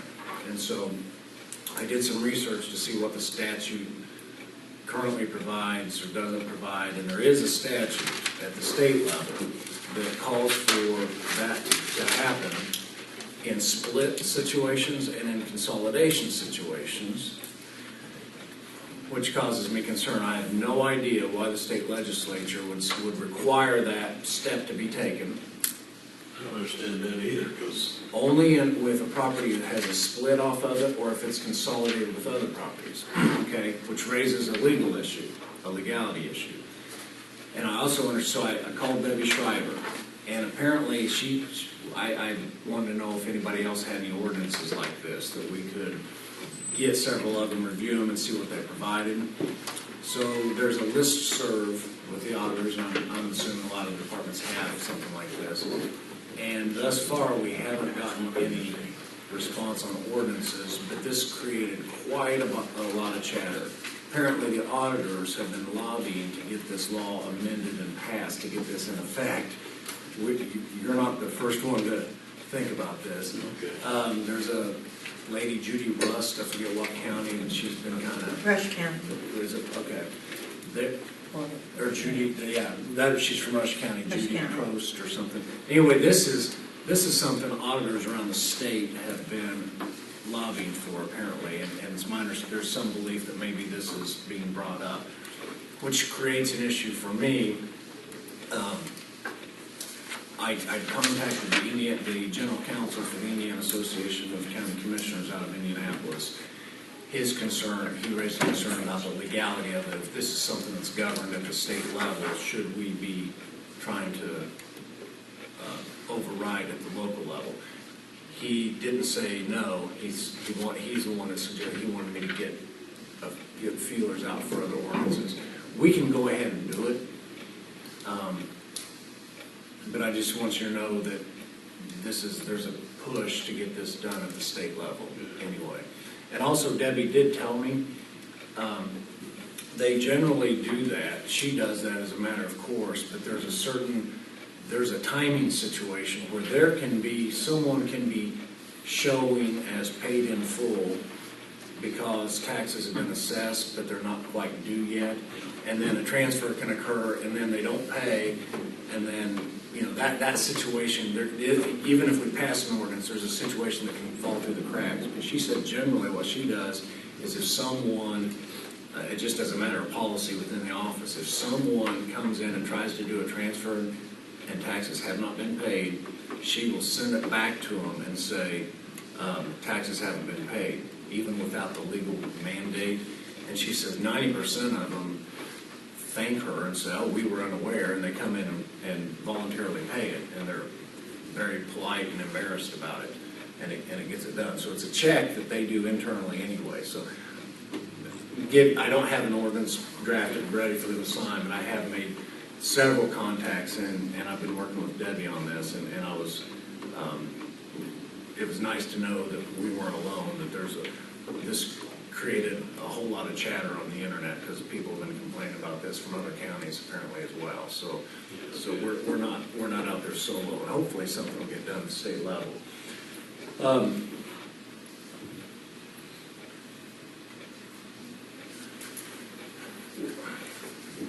We just signed the personnel policy, and I know Commissioner Brown, we've got a push. We don't want to pay out overtime, but we've got a unique situation in the county that needs to be brought up, and that is,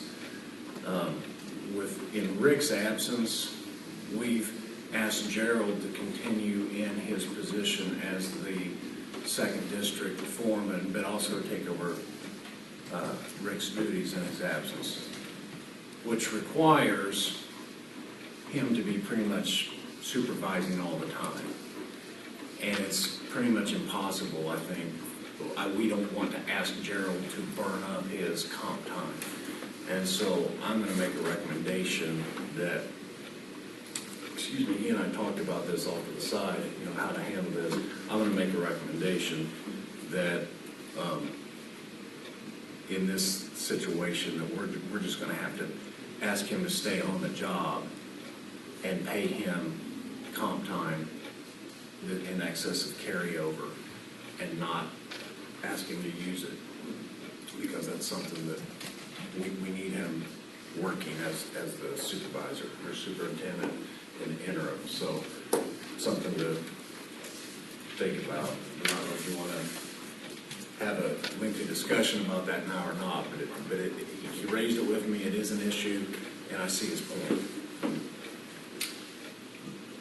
Yeah, I agree with you, Tom, on that. We can do something.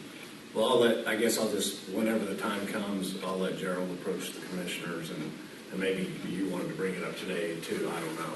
It's something that you and I talked about in the past, and I wanted to address it and get an approval at some point if should you present that, have some kind of guidance.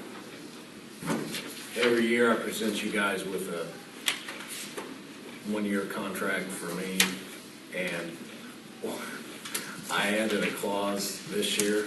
It can always be terminated by either party, but I added a clause so we don't have to do this every year that says, it'll renew if I'm asked to be county attorney again, it'll just automatically renew under the same terms. So this will be hopefully the fifth and final time. I think the first year I didn't do a contract, and I started doing one after that. We've just received a notice of charge of discrimination filed with the United States Equal Employment Opportunity Commission, and by Lana Sullivan. It's been assigned a case number. This is the first step. We all know that there had been some threat in writing of litigation from her attorney, Michael Dalrymple, out of Indianapolis. Well, it's been filed.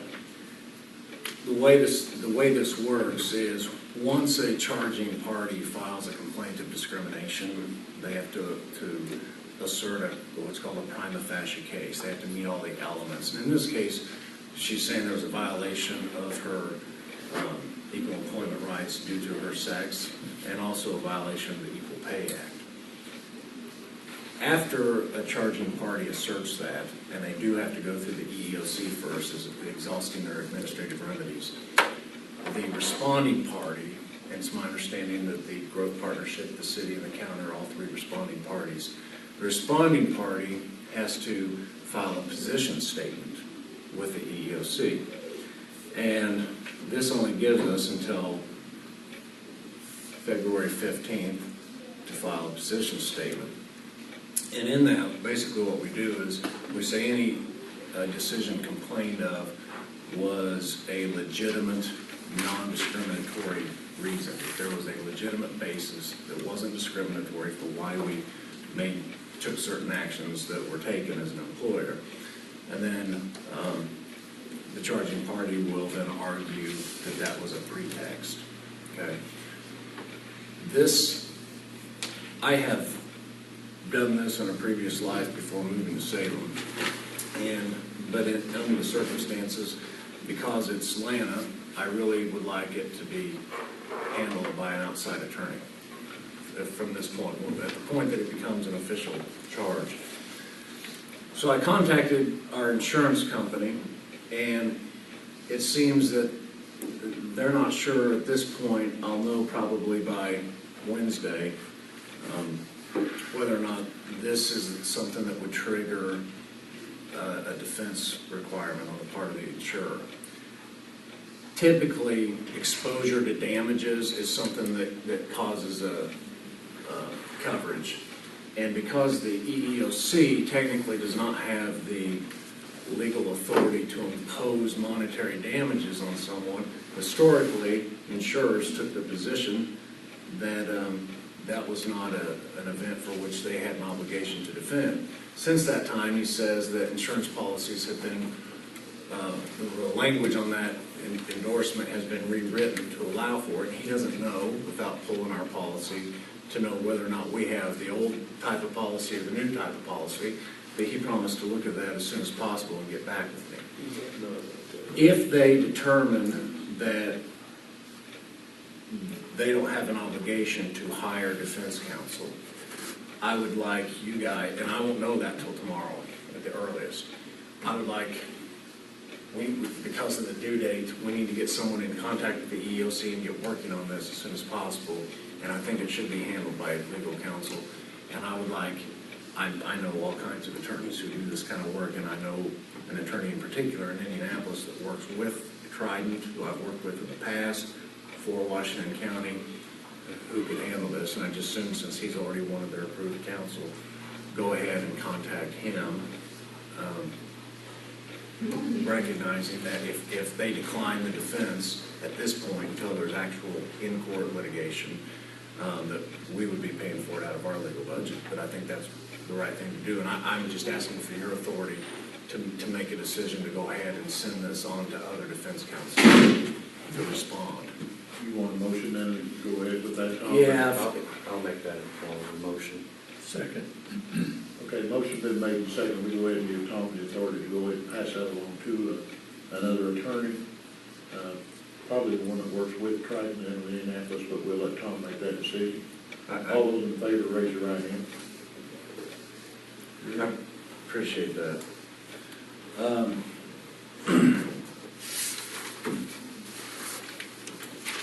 I guess that's it.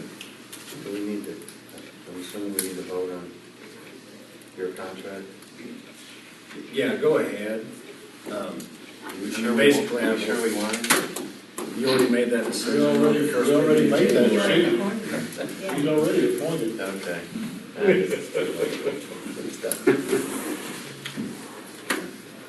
I'll make a motion to sign the contract. You know, I needed it again. Go ahead and vote if you would. Okay, motion been made and seconded. We go ahead and keep Tom for another year. All those in favor, raise your right hand. Well, this just to sign the contract. Just to sign the contract to keep him for another year. I forgot to sign the contract. And I want to report back on something, because it came up earlier in the meeting, and I can't remember anymore if I reported on this last week or not. Maybe yeah, I did. The Fredericksburg deal. Yeah. I reported. Yeah. Could I have the lease back that required 5 signatures from each of you, because I need to take it to the bank now and get it signed?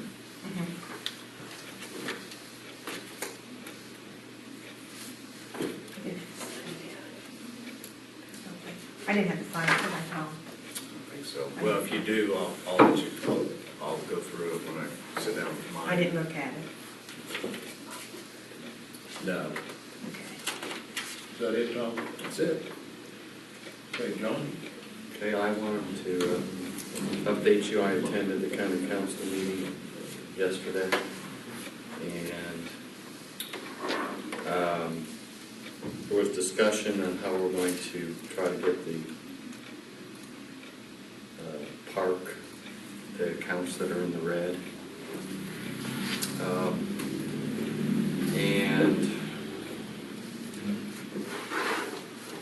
there really wasn't a decision made. We're going to explore some options on how we're going to do this, but everybody was in agreement that we need to at least get the 55,000 in the red, or out of the red. There were some appointments made. George Browning for the board. Ben, who'd you do for the ABC board? Jeff Pulley. Okay, Jeff Pulley on the ABC board. And there was discussion on putting money in the budget each year for the codification for our county ordinances. Because it was, I guess it had been taken out, but we need to continue to do that, to update it. And that's really the main things. I had some additional appropriation requests besides that. Yeah, it was my understanding that there had been monies set aside for doing the codification of the records and those kind of things, but it had been set aside for whatever reason because it wasn't getting done. But we did approve that 700, whatever it was, in order to get it updated. And I think you mentioned the name of the company that might be doing that. Legal So we did appropriate those funds to do that and get that brought up to date. But the thing we wanted to continue doing was to maintain and keep them up to date.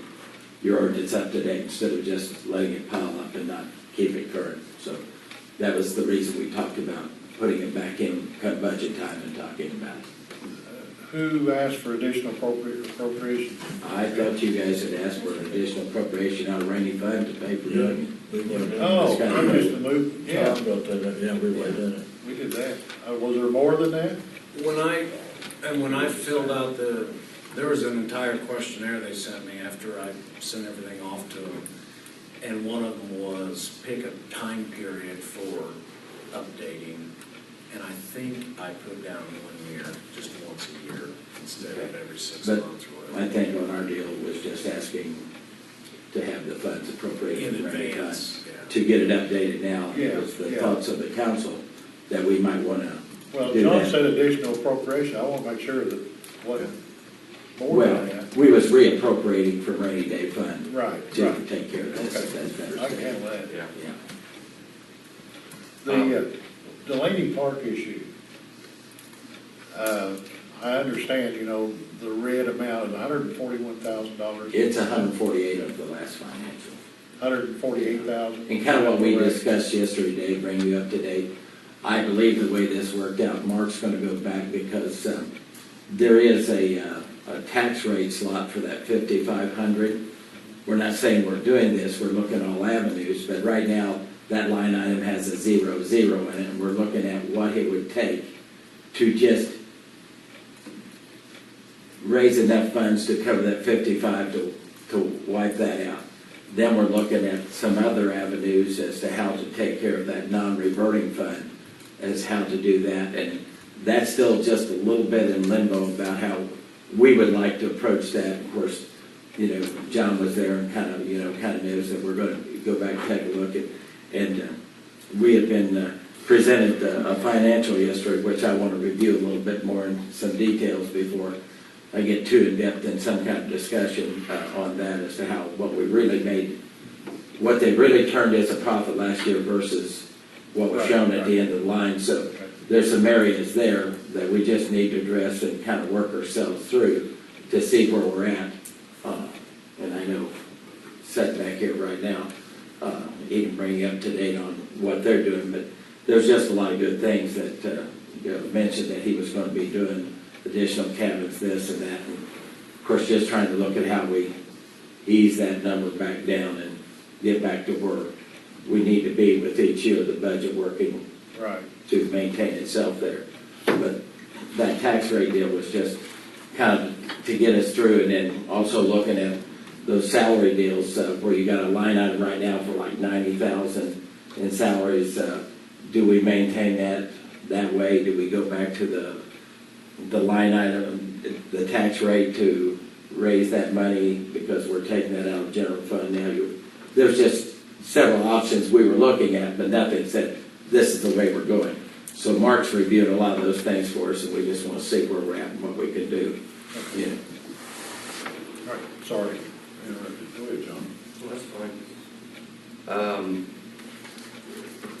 Okay, that's really, as far as the county council meeting, that covered it. And now that Jerome brought in his financials on how the park did, and I'll let him explain that in a few minutes. And we had our plan commission meeting last night, and we're starting to break into subcommittees, and the consultant we hired, I think, is going to do a great job. I mean, I can tell already she knows her stuff, so we're moving along good on the county planning. That's all I've got. Thank you, John. John? February 27th, Ben and I are going to go down to the county council meeting, and we're going to sponsor a dinner for them that night. I got a room reserved at Ryan's, and Rhonda's graciously donated candles and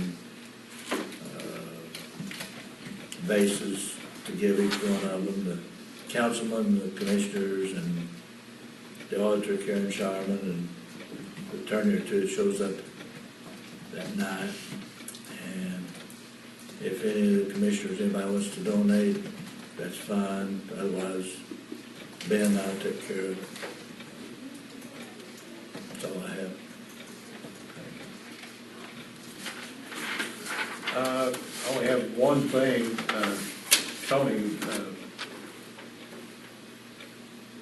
has given me a listing, and I don't know if anybody even noticed or not, but the clock bell works at the courthouse now, or Not the clock, the clock clock. works.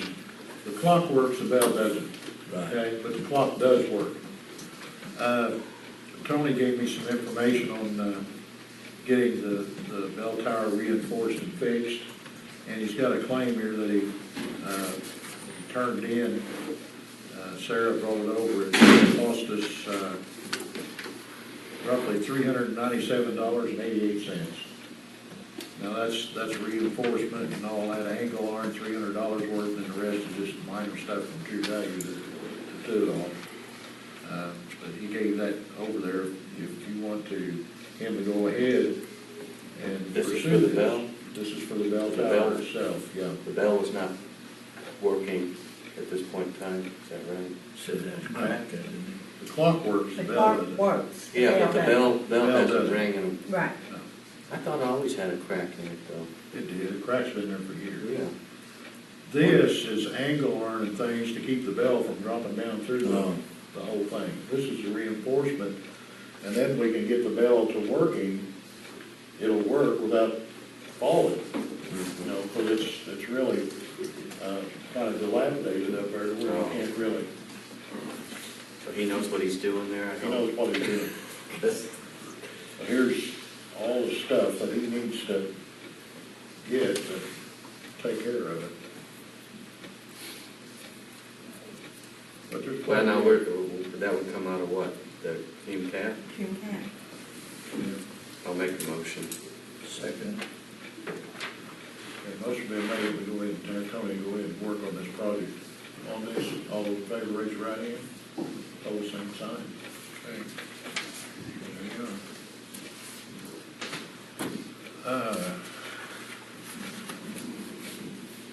I think that's all I have. Opie Cooper never did show up, did he? No. Sarah, you got anything?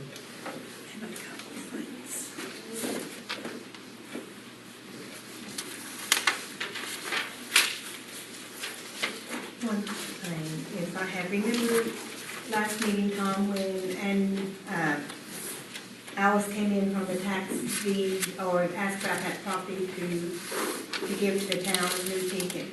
Well, here's our tax sale certificate. I have signed it. If you guys sign it, then we can go ahead with the process of giving that property to the town of Pekin.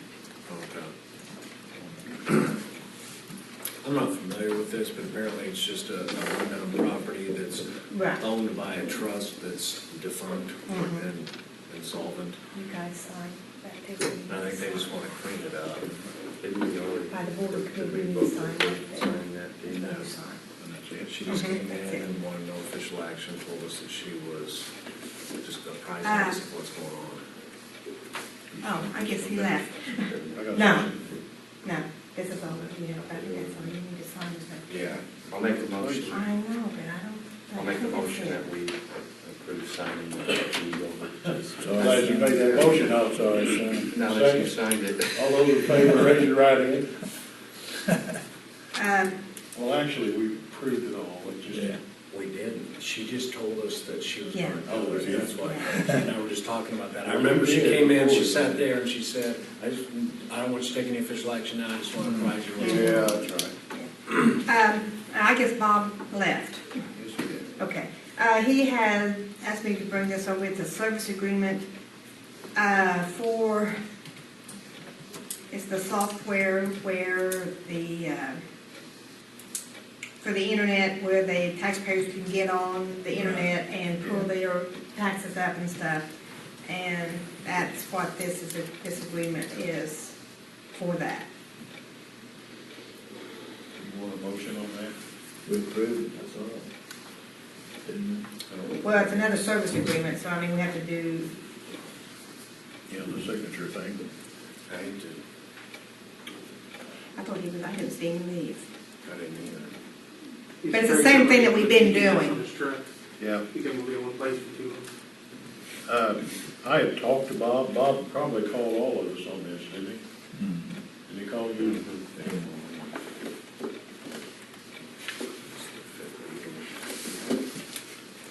We had it in the council meeting yesterday, didn't he? No, that's No? completely Okay. different. Now, This was something different? I don't think this is the same company. No, it's This a is different company is what he got. Yeah, this is a different company, but Bob was telling, I know he told me about how much more it was. Because this one saved more, it may be the same thing he talked about in the She council. talked about it Yeah. in the council meeting, he talked That it's about going to that save, he it's was not trying going to to be get as it where we much could charge get on on and the credit or their. Right. he mentioned the fact that he was doing this. Right, he did. I mean, he really So did. I'll entertain a motion to Yeah. go ahead and accept the service agreement. But he didn't say about the service agreement, he just mentioned he was doing this. Well, I mean, he mentioned that you could take payments online, so, and that it was cheaper than that service before.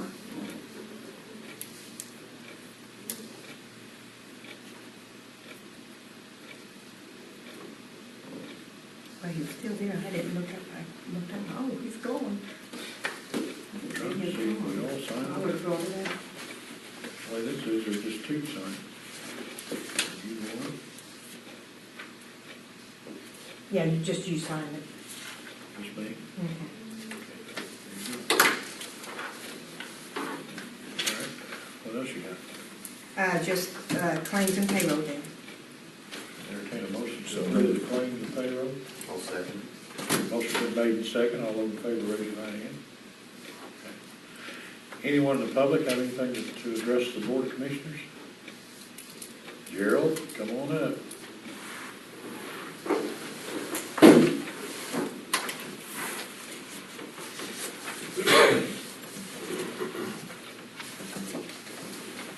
We still have a major issue with the phone, county highway department. Supposedly Bill was getting estimates, we'll bring them back to you guys. What's gonna cost us, how much it was. I thought last meeting we had already gave him permission to go ahead and get that done. That's the way I understood it too, Okay. but somehow or another, he just wants these estimates to bring them to you, so you know what it's gonna cost you. Did he say when he's gonna have them done? The phones are bad. They're bad, I called and it was. I know they're bad. Oh, they're bad. And They are. what's scary is it's affecting Desi's Well, phone. it's all of them, all four of them. But, you know, Also, Tom got with me last week, there's an issue on Third District, on Zink Road, where the guy had a water problem. Donnie went and talked The to him, dam. and, told him what we was gonna do, and what we could do to satisfy him. I don't know if I do pipe in, we understand, and rip wrap each end of it, and he said that would be satisfactory. I don't know if you wanna get a hold of it. Anyone you know? You want me to let him know? Or That's what he told us. Oh, we get a hold of his attorney. Yeah, that we could do to satisfy him.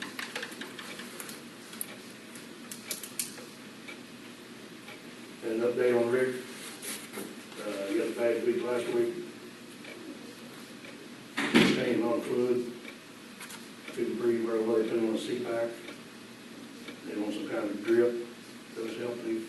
He is on dialysis. They took a gallon off Friday and 2 gallons off Saturday. So he took a little turn to the woods. So I went to, just wanted to see if I can get an update, and they let me know. So I don't know. Went to, She's gone back up there. So I haven't heard anything since Monday morning. could you keep us informed on that, please? He was doing a little better, I think. Yeah, I thought he was. Then he gets it. I guess that's another one. And I don't know if Bill's gonna get with you guys. If he's gonna get ready to me, and I'll bring it to you on here on the phone. If you would, give him a call, if the phone works enough. We've been using cell phones. Yeah, you can't call him. To deal with it. Yeah, no joke. Unless something you might wanna think about Pam's been using her cell phone personally to do I mean, a lot of if our it's- calling, because we can't use the phone. To me, if it's, I don't even know if we want to wait till the next meeting to vote on the price. It needs to be done. It just needs to be done. It needs to be done. It is It's an emergency situation. Yeah. I mean, maybe, I don't know. I'll try to have her get hold of him again today, you Yeah, know, where I'm see if just- we can get It- started up a little bit more. I don't want to wait 2 weeks if you. No, let's go ahead and get it in process. I guess she's been using her cell phone, her personal cell phone, to do all the calling, we just can't do it.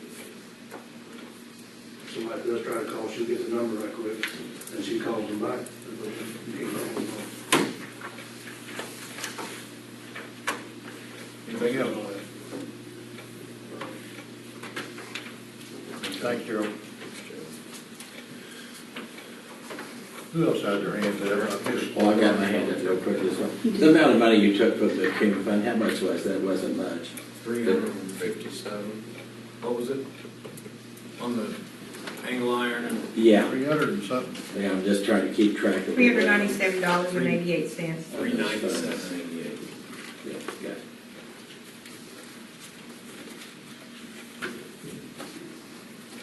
And the reason why being, Those you don't have to pass on.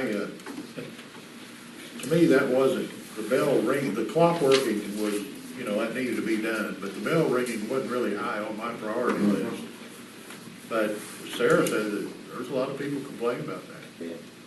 It needs to be. Well, Michelle just went through the other day and kind of brought me up to date on other funds and riverboat funds, and I'm just trying to keep track where we're at on our funds, so kind of have some idea of what's in there. When we start talking about using money, we kind of have a feel for what might be available. All right, now, I think Rhonda, did I see your hand up? Yes, I did. I was wondering, are you going to take bids on the technology, the IT, for the county? Isn't CyberTech's contract up this month? CyberTech's contract does run in February, and as a service contract, you have the option but not the obligation to bid it out. I kind of went over the law with you on this last year, and what you did, I think it was Mishler, went around to the departments and took a survey. You had them fill out surveys, or wasn't that? I can't remember. What is it? Yeah, somebody did. Yeah. Somebody had a stack of papers where people gave their comments and got their feedback. So, but anyway, under Indiana statutes on bidding for services, you don't have to bid. But for materials, there's, depending on what you're purchasing at different level of increments, you do have to take bids or request proposals or applications to quote. So that's up to you guys if you want to do that. I think that's a good idea of taking a survey of department heads and finding out from time to time, just what needs to be done. I think we ought to stick with that policy for this year. Well, we're You're running out of Close, I time. know. I mean, if that's gonna be done, someone needs, and then if you wanna take bids and have a meeting, we're gonna end up having a special meeting. I'll volunteer to contact all the department heads real What are you quick, gonna- and then I'll relay it. Okay, except once you, well, then somehow that we need to make a decision on whether to send it out to bids or not, so that we can accept. Or maybe we just have to extend Cybertech to a month-to-month basis at the end of their contract. We'll have to get that resolved. I mean, now. Well, and the real concern I have is that the equipment, they go ahead and add service charges onto the equipment. And it's artificially low what their service costs are. You see what I'm saying? Remember years back when the Pentagon was paying for $500 hammers?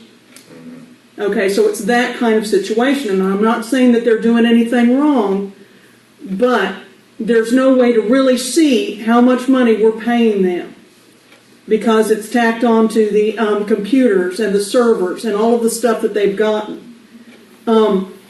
If you're really watching after the county's money, you need to be able to see what they are actually making and how they compare to other services.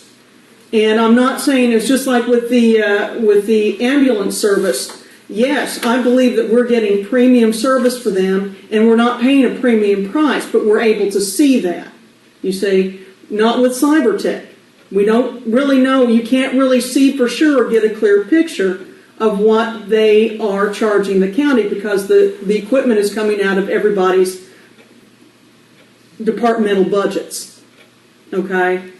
So, for their sake, as well as the county's, it would be good to go ahead and have a way to compare apples to apples and oranges to oranges. And the way it's set up now and the way they do this, you can't. So that was my concern, and that's why The reason you can't, you're saying, is because it doesn't all flow through the auditor's office, it goes through individual departments' budgets? Well, yeah, the department heads, when they buy a computer, they double the price of what they pay. So you pull something off the shelf and you add all kinds of software and stuff. Now, I understand that, but there's a service fee on top of that to prep the computer. And I'm not saying that that needs to be taken away, but, you know, their service agreement is artificially low. If the service fees are included in the contract, in that the main contract that they're paying for, as to, you know, getting the computer, it's not really separated out. You see what I'm saying? It's not really in one big pile where you can see it piece by piece. So however many, you know, you have to take into consideration how many computers and what they've done for the whole county. How many servers have they bought? How much have they charged on top of what they purchased for the software to put in? I think we did that. We had them to come in and explain all that, and it was last year or the year before, and we had them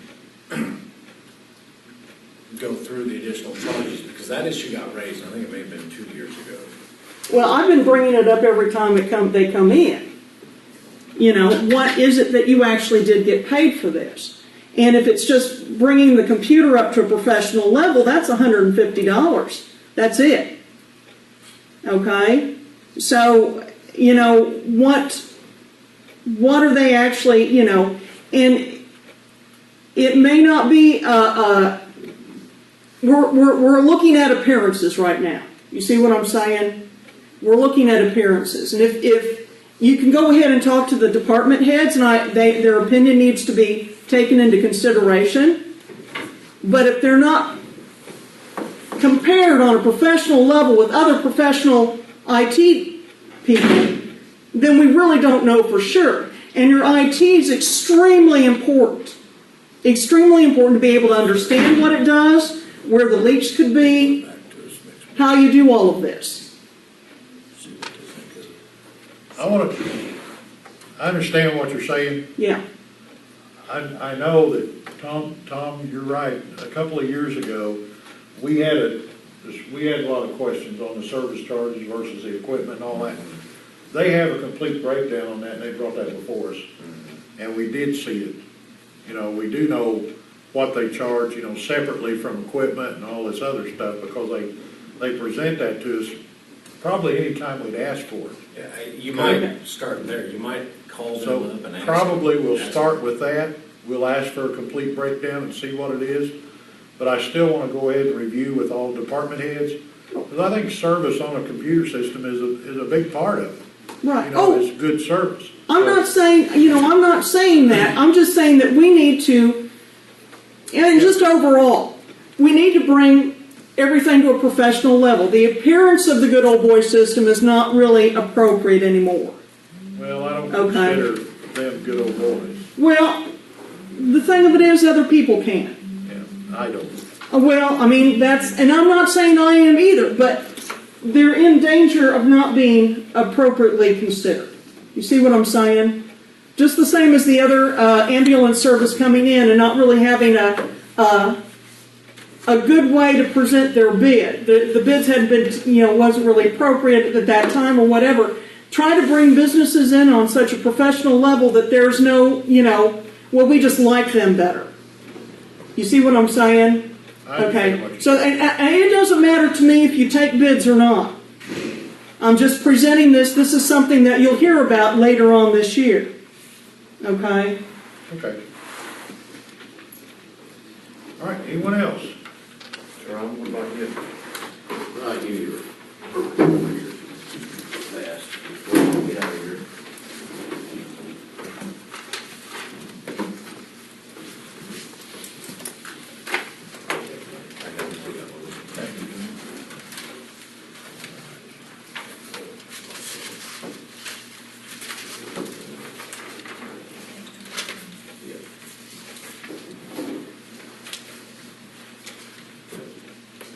Oh, that's why I asked for it.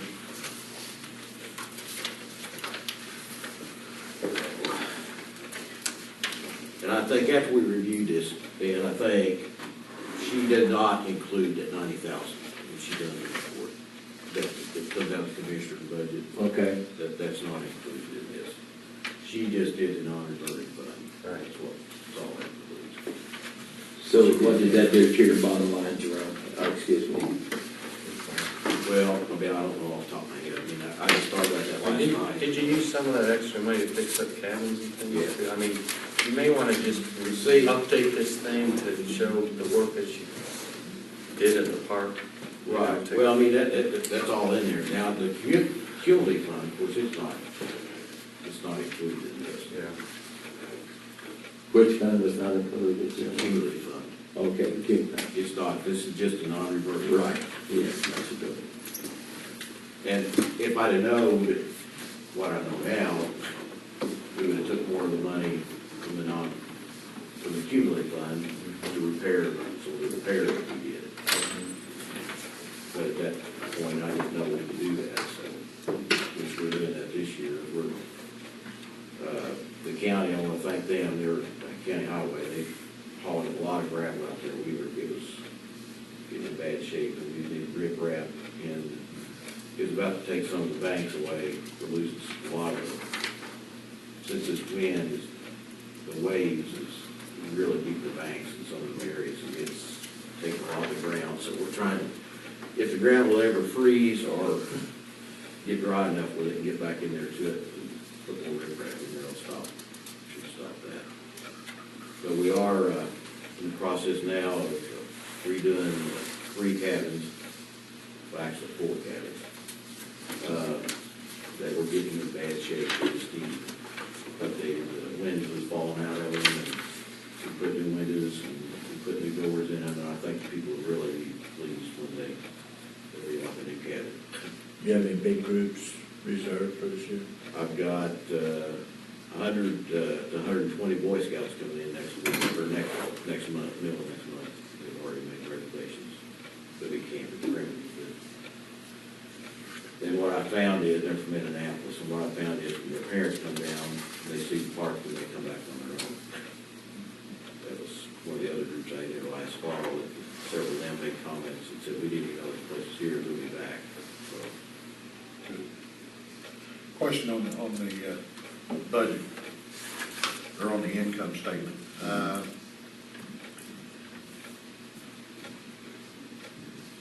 this one is the 2011. And your budget on legal services, if I remember right, the park board meeting that you had, the budget for legal services was 2,000 a year.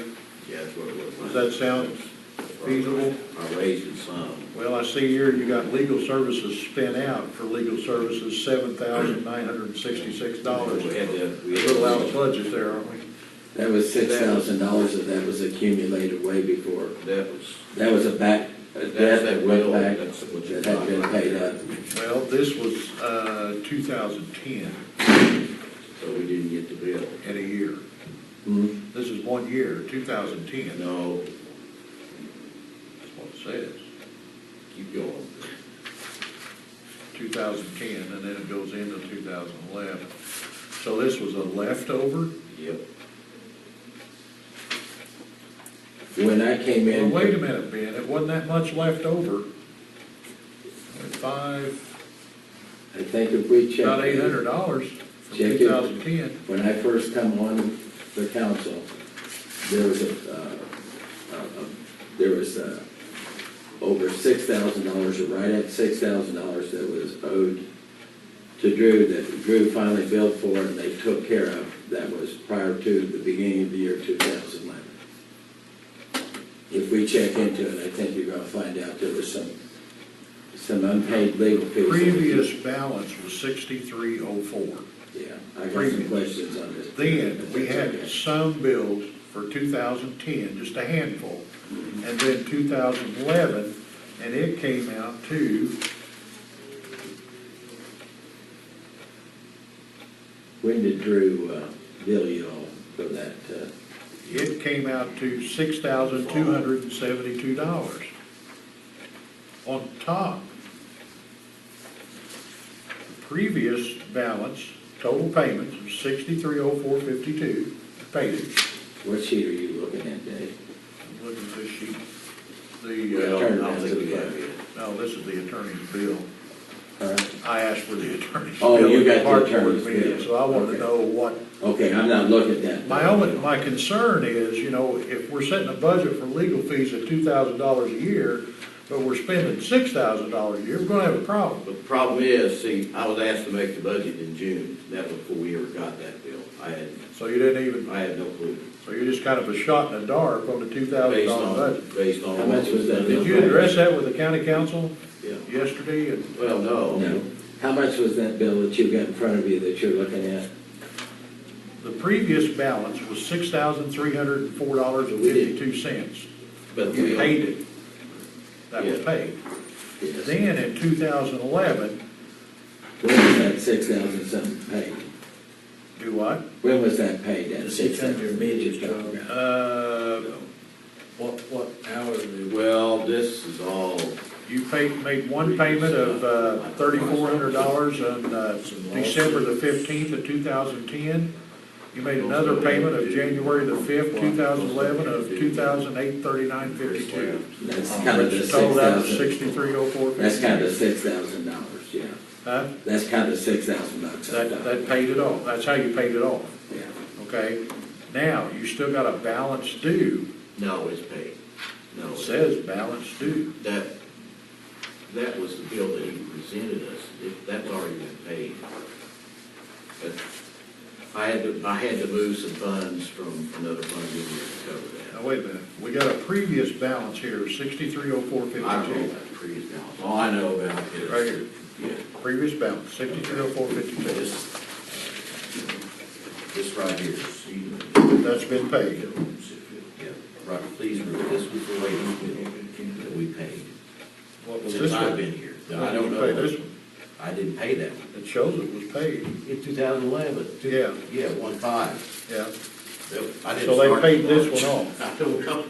This one here is paid off. Yeah, this was paid off. This was the bill that I received after I started. On top of this one.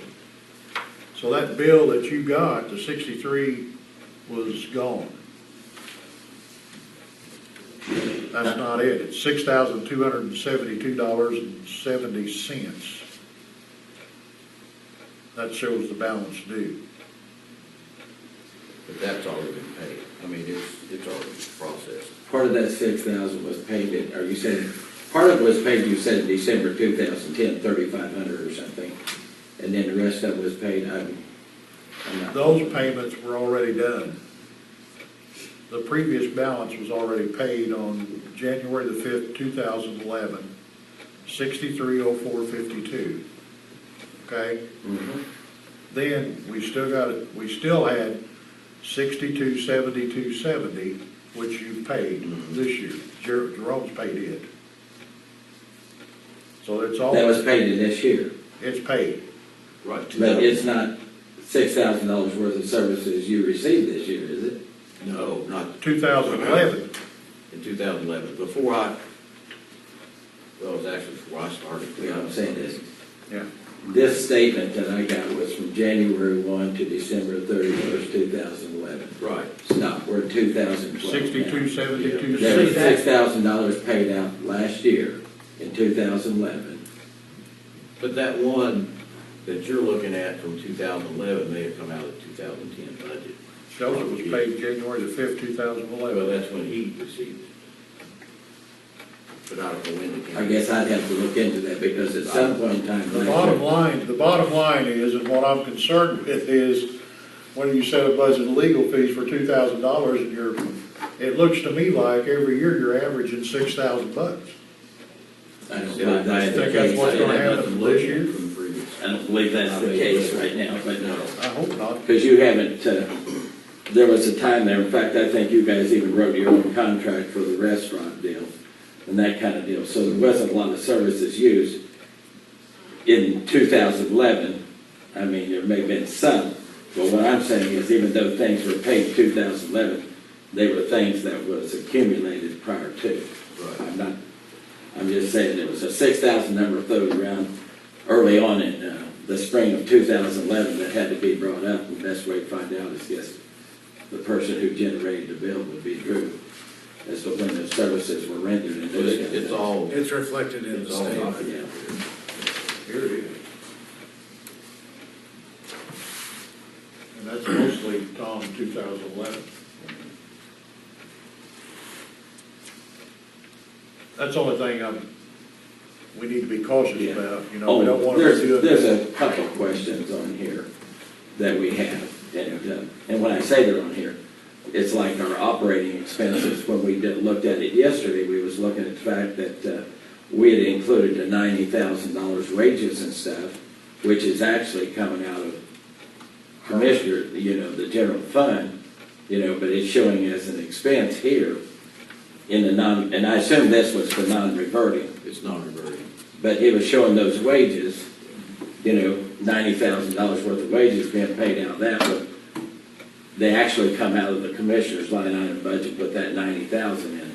And we also know that $90,000, 25 of that was used to pay other things, those kind of things. So we had some questions on this that we just need to work through, and I'm not sure I'm prepared today to defend or do whatever on any of That them. was the only thing I really said. Yeah. I thought, well, we better be cautious there. Well, if you looked at this here and you looked at this 90,000, you would assume that you could take that 90,000 that was dedicated here and add it to the bottom line because it was taken out someplace else. You made $96,000 last year. I don't believe you made $96,000 last year. So looking at this, I have some questions that just needs to have a little one-on-one attention. Okay. All right, that's all I had. Okay. That's all I had. Well, the numbers look good. I mean, Yeah, it looks real good. I mean, it looks a heck of a lot better than it did before. You're doing a great job. And, I just don't want you to put in a lot of time, so make sure. I mean, I don't know how much money ultimately when you get this. Computer situation, you okay there? They're ordering. Have you All ever right, had anything good from deal. them? I was gonna try to call them yesterday, but I had to track down tracking points. Once we get that in and get it set up, that'll help you on your time a lot. A bunch, you don't. A whole lot. Yeah. Camp store, that's a good idea. I never dreamed that we have a new camp store right in the basement of the house. Yeah, I've been in there. That's pretty neat. That's a good deal. But That helps a lot. You haven't really seen it when it's operating. I mean, it looked pretty No, naked. I haven't seen it in operate. Well, I operated it. I was there. Yeah. Good deal. All right, anything else? Make a motion. Missing a commissioner. I'll make a motion, Jerry. Well, I'll second it. All those in favor, raise your right hand. Motion carried, we're dismissed. Somebody Discussion don't. eyes better. Lost it. Gerald, you gotta Lost their commissioner too. I'm sorry, say it, Gerald. We need to just kind of take a look at that. Is anybody doing this or who's? I mean, okay,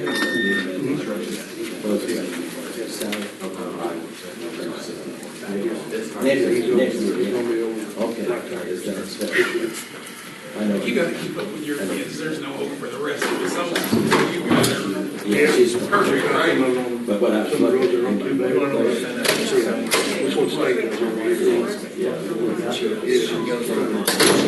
Keep the water salt.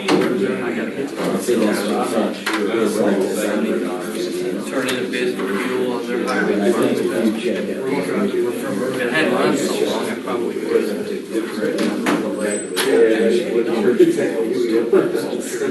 Find out. I know how they're gonna get your house, and we wanna be more. Yeah, we gotta see how. I guess is what I'm saying. That's not